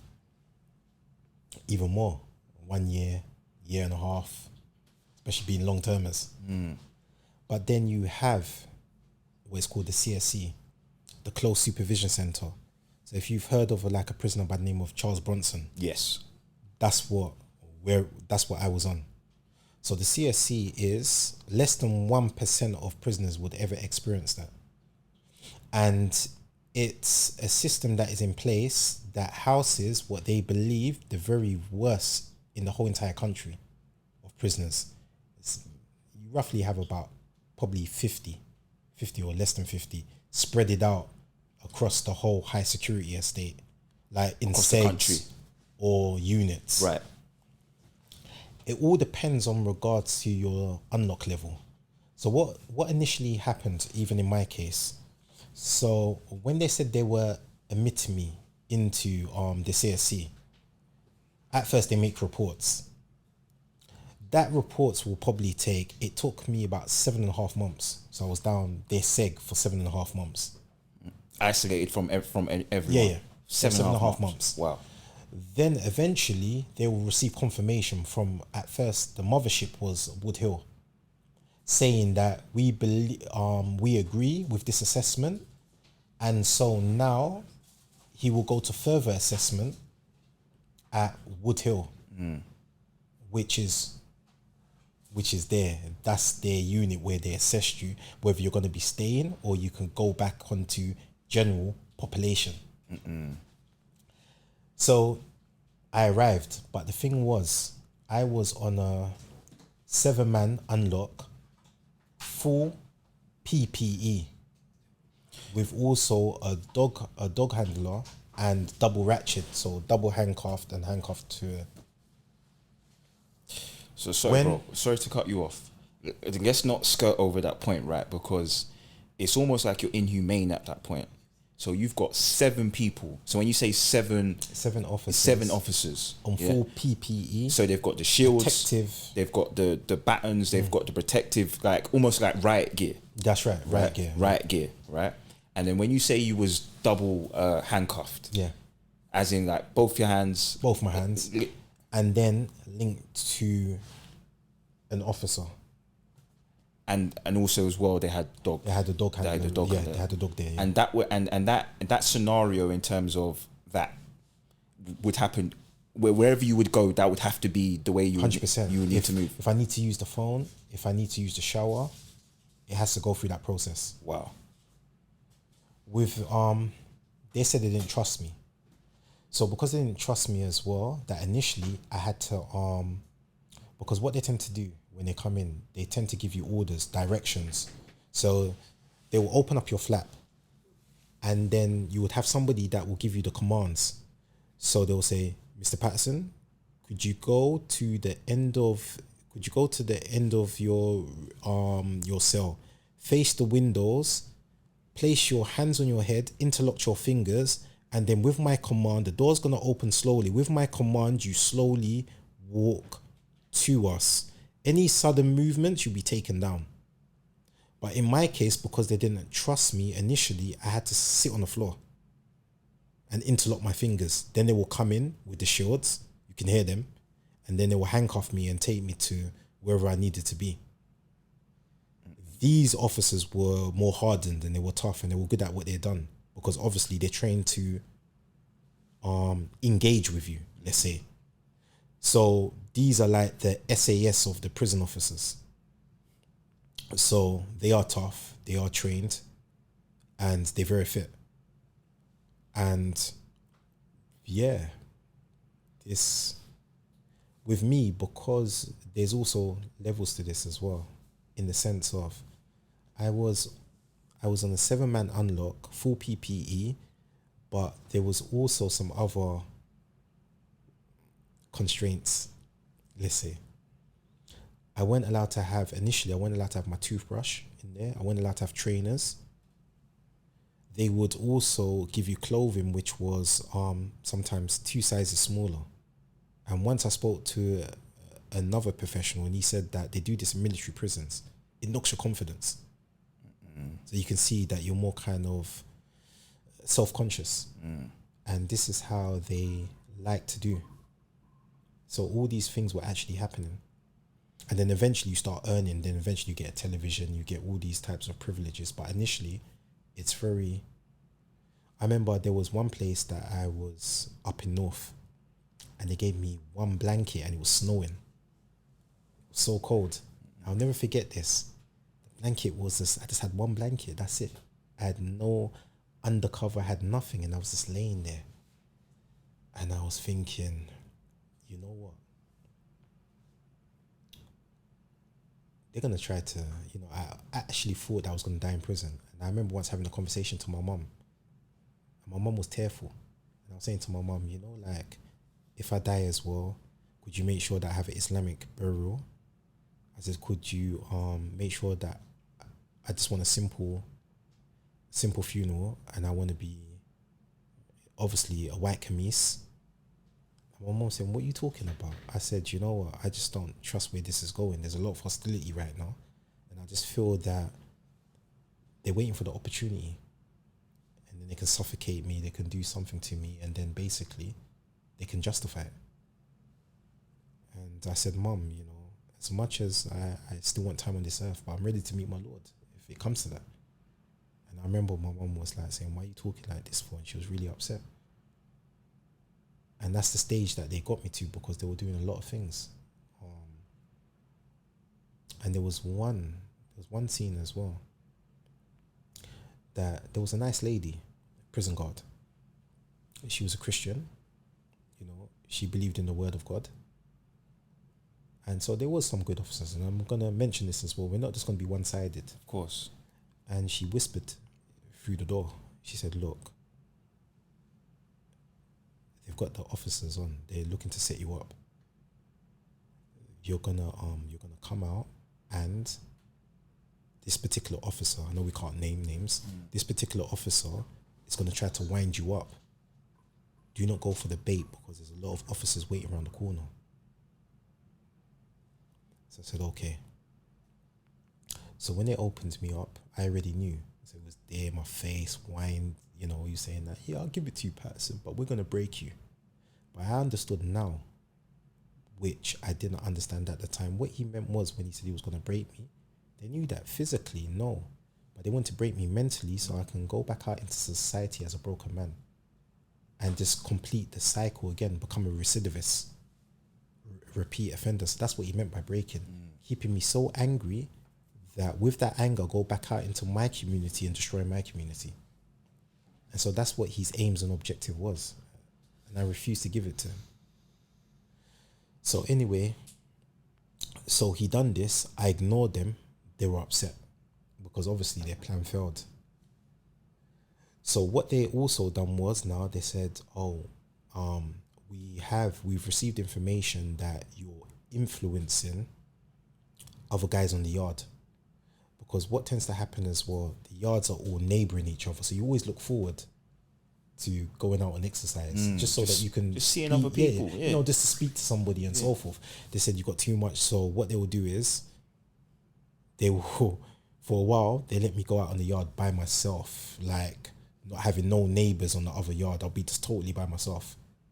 And then eventually, there were some officers who were thinking like, what's going on here? This is a bit unfair.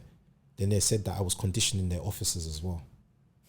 So then what they would do is they would assign 2 officers. So at no time can I, even though I was caged and it was secure, at no time can just a single officer. Now there has to be 2.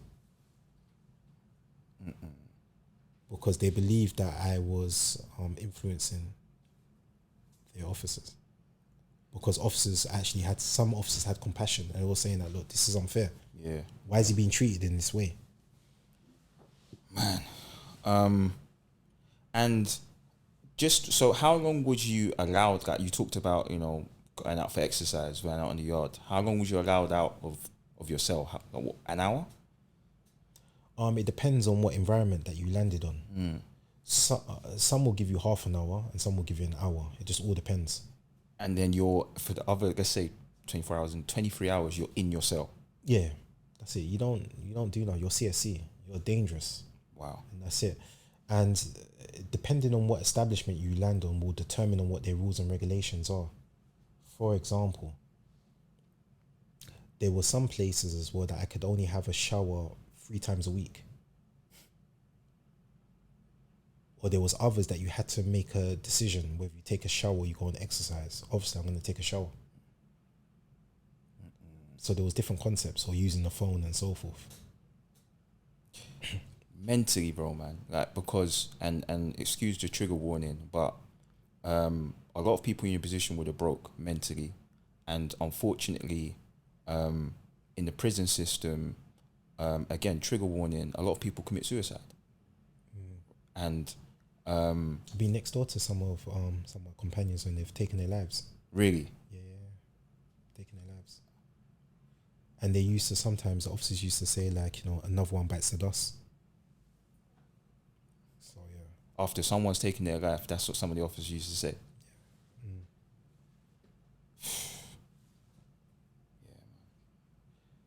What kept you going, bro, man? What kept, you know, mentally, what kept you going, and, you know, what gave you the inner strength to not give in to these tactics that they were using? I know I've said this again. I know I've said this before, but there was 2 aspects. The first is my belief in God, and then, you know, obviously family and friends, patience and discipline.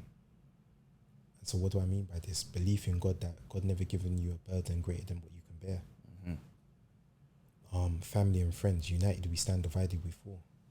Patience, a peace of mind is obtained by being patient. And discipline, the world's a teacher to a wise man, an enemy to the fool. And again, it always just hits me. I don't know what it was. It was just hard for me. It's just like the story of you know, there was a sister and she was being accused of being a part of the Muslim Brotherhood, which was banned in, I think it was Egypt. So they done a lot of horrific things to her. So you can imagine her being a female, what they were actually physically doing to her. And they tortured her badly. They amputated, and their last insult to her, they amputated her hand. Then they paraded her around the people just to show how powerful they were. And she was smiling. And so the guard must have said to her that, why are you smiling for after all what we've done? And you know what she said? She said, this, the sweetness of faith has allowed me to forget the bitterness of pain. So how can I complain? Tell me. And you know what she said as well? Because we all like to think the world, you know, the problems of the world's upon our shoulder, but we never spare a thought for anyone else. And you know what she said? This is what she said in her book. She said, what I incurred was nothing compared to what the men were being treated like. Imagine that. She was still sparing a thought for someone else, even though she was suffering like this. And I'm thinking, who am I? What I'm going through is nothing. So that's what gave me that kind of additional strength. And then obviously I read books like Solitary Brothers, and that was kind of very inspiring for me as well. I think he said something like, without the cold and desolation of winter, there would not be the warmth and splendor of spring. Calamity has hardened my mind and turned it to steel. So this was a guy, George Jackson, Solitary Brothers, that went prison. He was given a sentence of 1 year to life. He ended up doing, I think, 11 years in solitary confinement, and he was killed in solitary confinement. They shot him dead, saying that he was a part of the Black Panther movement. Wow. So this was a guy, he's amazing. If you read his works, like he writes a diary, like a memoir, and he's talking about every day what's actually happening, and he just had a hole in the floor. Total darkness. So what we really going through? Wow, man. So this is what gave me strength. When I read all these great characters, Malcolm X, Nelson Mandela, Steve Biko, these amazing characters, like, come on, who am I? Do you think prison saved your life? I think Allah has saved my life. I understand that there was certain trials and tribulations that I had to overcome. But the thing that I always say as well, and it's funny that you mentioned this, because there's a guy as well I'd like to mention him. His name's Big Robbo. He's on the CSE prisoner. He's done about 25 years in solitary confinement. And he used to give me some advice. He says, look, I'm not trying to tell you what to do. You're man in your own rights. I respect you. But the world of isolation is a whole different world. So you need to keep your mind active. He says, start reading more, start pacing. And he says, eventually when you get your television as well, start watching cartoons, because it softens the heart. And it's true. And that's what started to happen to me. And it was funny as well, because it's like spiritually you elevate yourself to such a high level. And I was watching Madagascar. Great cartoon. Yeah, one of my favorites. Yeah. And you remember the role that Eddie Murphy plays? So I think he's the zebra. And look at this. What did he say to the animals? He says, they're all living in captivity. And then eventually he says that, why don't we go to Africa? We can be free. We can roam. And what did they say? What are we going to do in Africa? Where's there for us to do? What, ain't we good here? We're being fed here. We're being looked after. That's how conditioned their minds were. And this is what happens with a lot of the residents, people that are in incarceration as well, that their minds are conditioned. They believe that they can't do anything better but the world that they think they know. So it just made me realize that there is so much to offer. And so what I would tend to do as well, sometimes I would imagine that I'm in front of an audience and I'm having the opportunity of actually speaking about trials and tribulations and everything. And sometimes the flap would open and the officer will look and they're thinking, Patterson, you're not leaving us yet, are you? Like, you're not going over, are you? So, no. Sorry to cut you. When they say that, as in like mentally, they're talking about mentally. Yeah, mentally. Okay.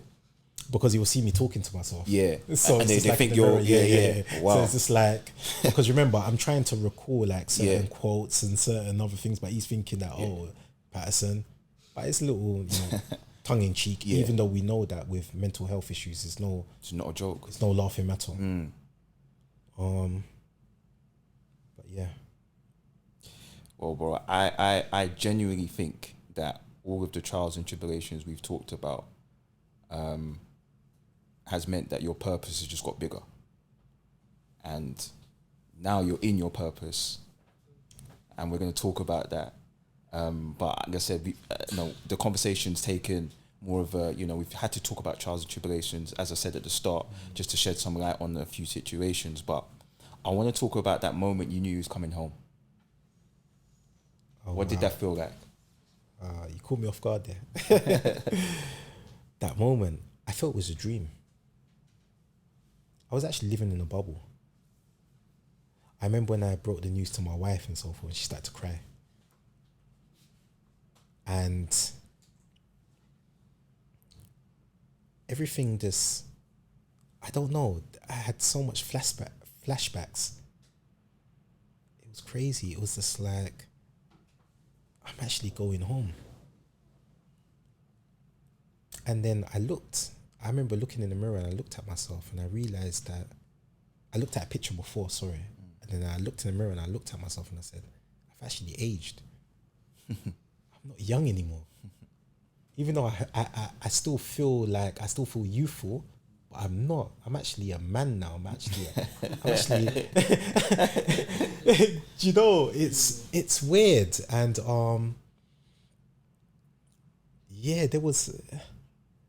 that's how I was actually thinking. I was just like, okay, I wanna change certain preconceived ideas as well.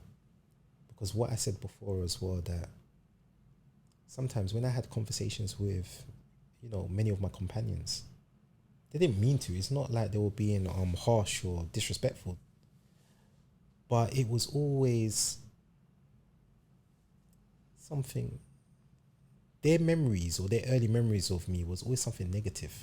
Oh, remember when you done this, remember when you done that. And I was always afraid of leaving the world with just, on everybody's tongue, it was just something sinister or evil. When you reach a certain age, it was embarrassing. It's cringeworthy. I didn't want to be associated with that no more. So yeah, it was being what I call back with the living.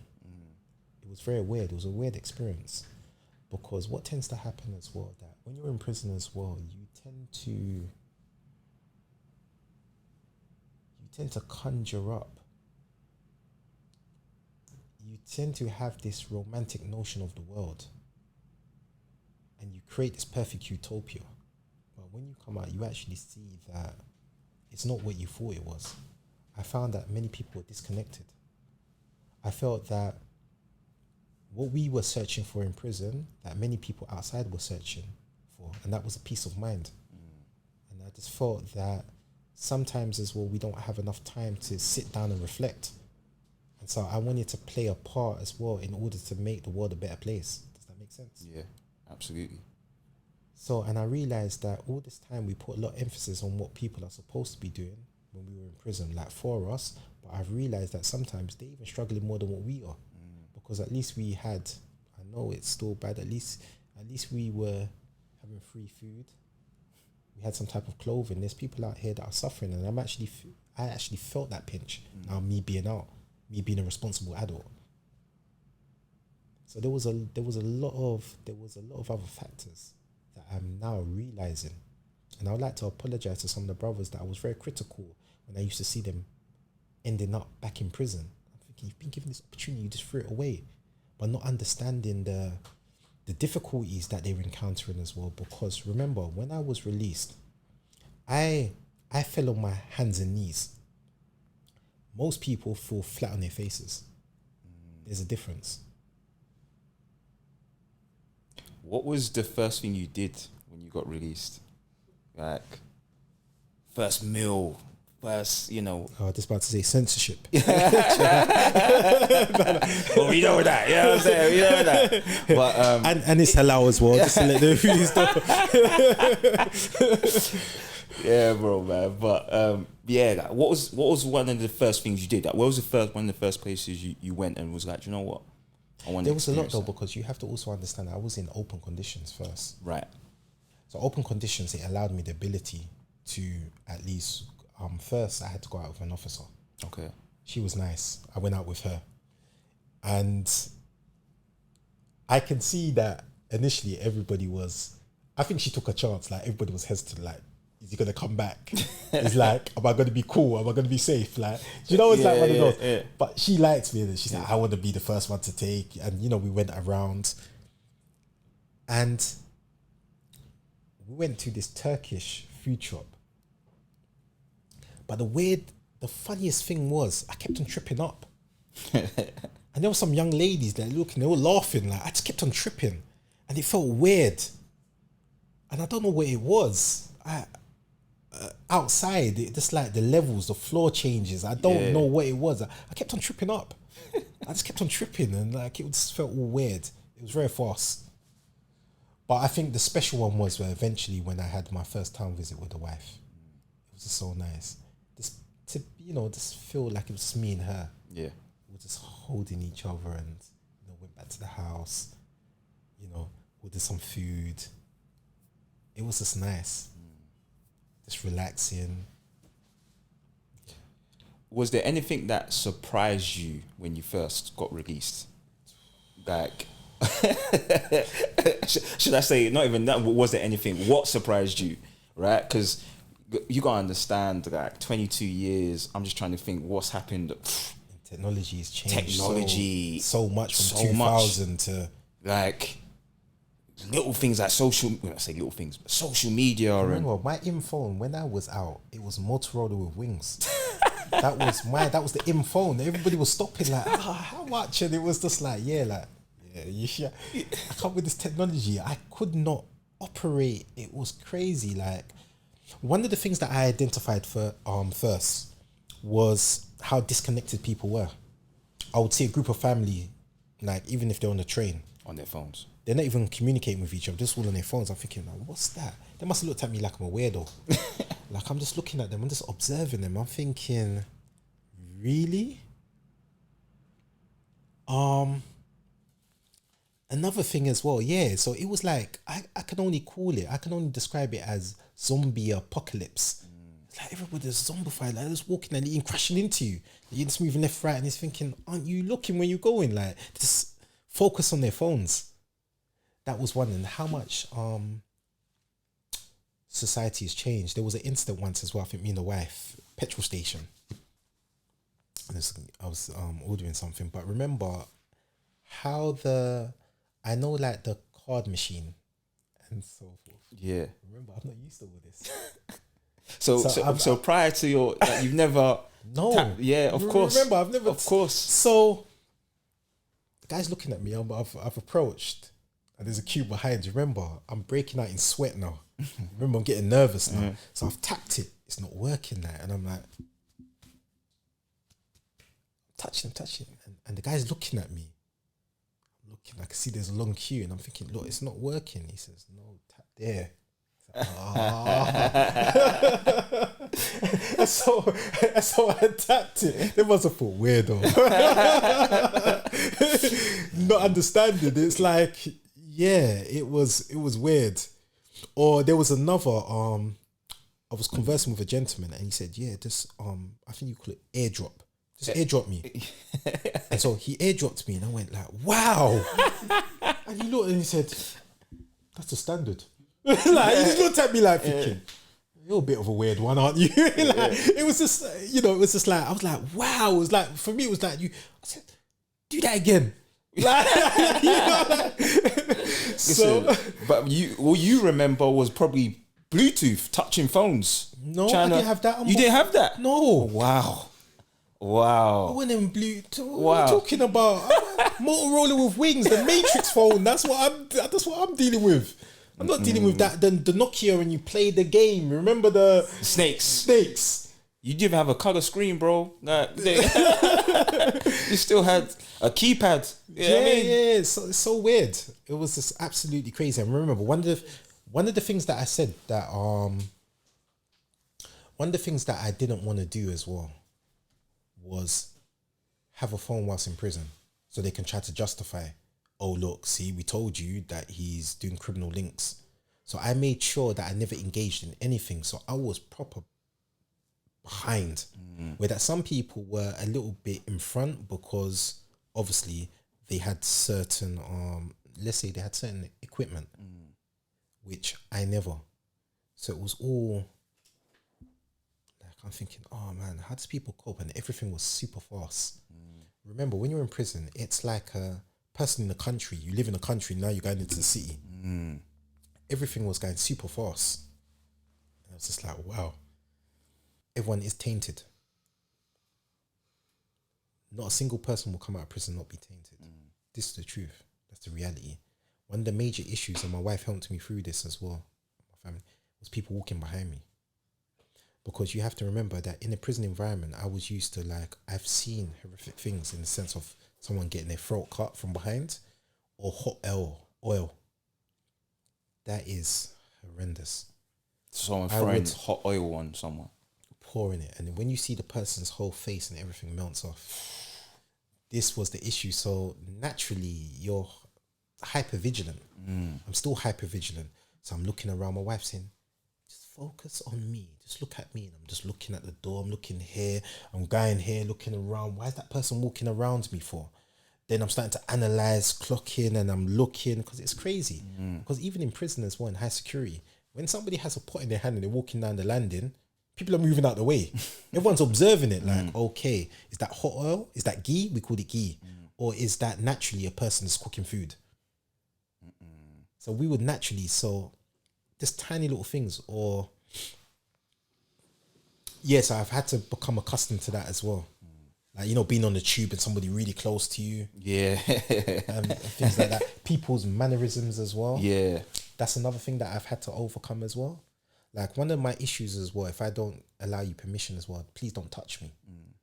And I remember where that I was, you know, I work for Grapple Zone part-time. So they're very good as well. And we'll cover that in a second. And I was handing out leaflets explaining about jiu-jitsu and the benefits of jiu-jitsu. And you had this posh gentleman, and he had all these ladies around him. And again, you know, like, you need to understand certain mannerisms. You don't call a black man a boy. Yeah. And, you know, like in his posh accent as well, he went, oh, you're a big boy. Yes, I feel that I can take you. And he grabbed my arm. And you know that split second, like, you know, when somebody grabs you, because remember, we're still suffering from our own kind of trauma. PTSD. Yeah. I then caught myself and I said, no, sir. I said, look, we do everything on the mats. I said, you're always entitled. And, you know, the women were laughing. He just wanted to act like he's macho, you know, in front of all the women. I understand all that. He's young, innit? So yeah, little things, but since communicating but it was very difficult, because I'm not gonna lie to you, one of the hardest situations I've had to encounter whilst being out would probably be seeking employment and accommodation.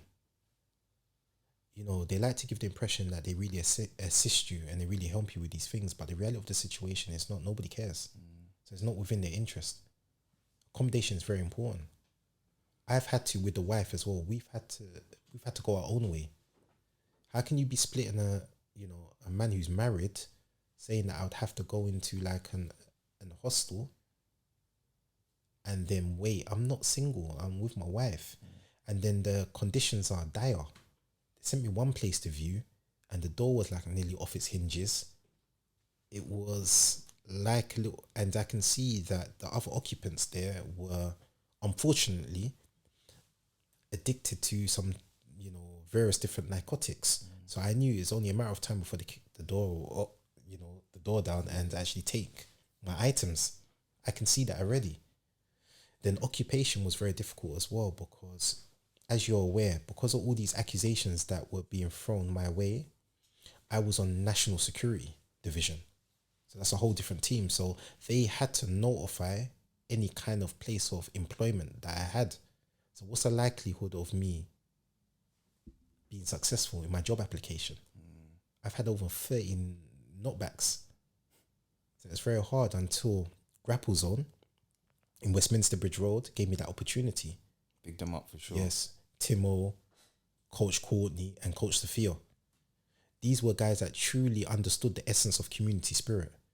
and are here to build community. And I think we should really support businesses like this, Definitely. rather than put money into businesses that have don't have our best interests at heart. And yeah, from there, but as what you said before, one of the biggest shocks as well was what I call gentrification. Even look at where we're from, right? How much it's changed. 101%. And this is a conversation that I had with someone as well. They were saying that, oh, ain't it nice that, it's all multicultural? I said, no, it's not. I said, yes. I said, you're having various different cultures, but they still stick within their own social groups. They're not communicating with you. They're even looking at you now saying, what are you doing here? So that's just the reality of the situation. So it's all a mirage. And what's going to actually happen is what happens in France, in Paris. That only the rich lives in Paris and everybody lives in the outskirts in little ghettos. But this is what you're basically actually seeing as well. And this is where it's difficult. It's difficult. So, these are things that we need to also explore as well and ask ourselves as well that, like, what kind of chance are we giving our youths as well and our young people as well? And it's sad and it's demoralizing at times. But it gives me the energy. And not only that as well, sometimes it's difficult as well because there was many times, Junior, that I wanted the opportunity to do some type of motivational speaking and so forth, and I weren't given that opportunity. It's like it's an old boys club. It's all the same people that are getting invited, saying the same old things, and it just seemed it was very difficult. It's just like, okay, allow me, give me a chance. Let me explain my testament, and let me try to help give you a solution to a problem as well. So, yeah. And that's a for me it's a brilliant segue into, as I said, I talked about your purpose, and you said to me, these are your words, I've got a new job. But for me, it's not a job. I feel like, as I said to you before, the hardships that you've been through, the role that you're going into, and you can explain to the viewers in terms of what your role is. But I really think that this is a godsend, because who else can have that conversation with the youth like you can? You've been through everything that a person, not even one person, maybe 2 or 3 people have maybe done through in their lifetime. And actually you can really instill some positive energy, as we've talked about, into the youth. But explain your new role and, Okay. the platform that you're going to be progressing forward with. Yeah, so I had a job interview, which was very strange as well. I wasn't used to this. I had a panel of 3, and I articulated myself on regards to St. Giles Trust. So they gave me a position there with them, embedded mentor. So I'll be going into schools and, be identifying those young people that are at risk and those that probably need extra attention. So this is a good role as well, definitely, 100%. It's a rewarding role, but I also can't forget my brothers that are in incarceration as well. I would like a platform in order to also help them and to make a prison a better place, because I'm looking to try to build bridges as well. It's not about just criticizing the lack of empathy that sometimes the guards had as well, but it's finding ways that we can cohesively work together in order to build not only a safer environment, but a better environment. And for those that are going to be released as well, that they can also have employment as well. Bro, man, first of all, let's clap for that, man. That's it. Get me, man. Yeah, let's clap for that. That's a big role. Congrats. Wow, bro, man. I'm looking forward to it, because I know it's something you're passionate about. And I know I don't think you understand the impact you're going to have. And so I would say to you, good luck, but you don't need it, because the way you're going to do what you do, for sure. What message do you want to give to the youth today? Now, we've talked about all your trials and tribulations.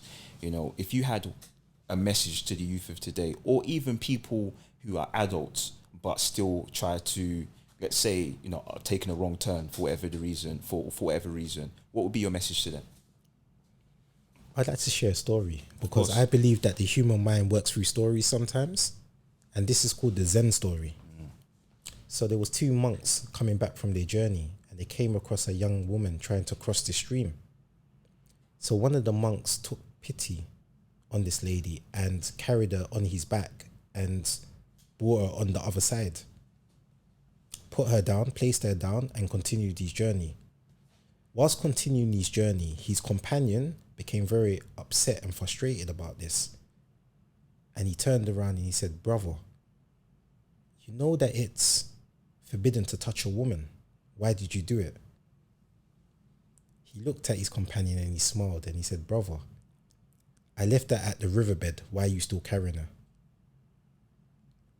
So what does that mean? It means that, like, our past is our past. We can't change our past. Don't allow your past to become an anchor. But we can look forward for the future. And so in life as well, there's opportunities, and we must seize those opportunities. We must understand one thing as well, that the world is the teacher to the wise man and the enemy to the fool. So we have to question ourselves and ask ourselves and pose this question as well. Which one are we? What category are we going to put ourselves in? And this is it. Bro, man. Final thing from me, and I definitely want to end it off by letting people know where people can reach out to you, where people can find you, because I'm sure after this you're going to get a lot of people who want to reach out to you. Hopefully, I've been lonely. Please. But but both for, some opportunities for you to, speak and, go and educate people, but also Definitely. as well people that are probably in a similar or have been in similar situations to you that really want to speak to someone that can relate. Because 100%. I feel like, only someone who's been through a shared experience can have a conversation sometimes. So, be prepared for people just to reach out and have conversations. And I know you'll be more than willing to have those conversations. 100%. On that note, and, I personally want to say, as I started this conversation, I'm proud of you. You're my big brother. Thank you, bro. You've always been there for me. Even throughout your incarceration, you've been there for me and my family. Thank you. And, as I said, your extended family, you are family. 100%. And I just want to say I'm proud of you, not only what you're doing and what you're going to do, but just the mindset that you're in, the positive energy that you're bringing. It would have been very easy for you to come out bitter. And that's, you're the total opposite of that. So just wanted to commend you, brother, give you your flowers, because I don't think it's something that you as a humble person, me knowing you, really knowing you, you're a humble person. And sometimes, you get a bit nervous when people praise you, but in this instance, it's deserved. So I want to give you your flowers on camera, make sure the world know what a great person you are, man. So big yourself up, for sure, bro. No, thank you very much. Thank you. Where can people find you, man? Where people tap in with you and do what you're doing? Okay, so you can find me on my Instagram, which is Dwaine Patterson 3. So 3 as the number 3. My name is DWAINE PATTERSON. I know with your modern technology. We're gonna put the at the bottom for sure, man, so people can reach out to you, man, bro. Thank you. But thank you for the conversation, man. Is there anything else you wanted to say to the people, man, as just a lasting message? Now, I'd like to thank you as well, because remember, as what I said before, with the likes of yourself, Young Spray, and KRN TV, you lot were the ones that weren't deterred from, because of all the measures that I had and all the security surrounding. It was more than just being on your podcast. It was spending time with you, making sure that was okay at times, just making sure that how was I doing. So I would like to thank all of you lot, and thank you very much as well. Seriously. Thank you, brother, man. Thank you. Great conversation, man, and good luck with everything that you've got coming. As I said, I don't need to wish you luck, but good luck, and just looking forward to you just doing what you do, man, in your purpose. Thank you. Wrapped up.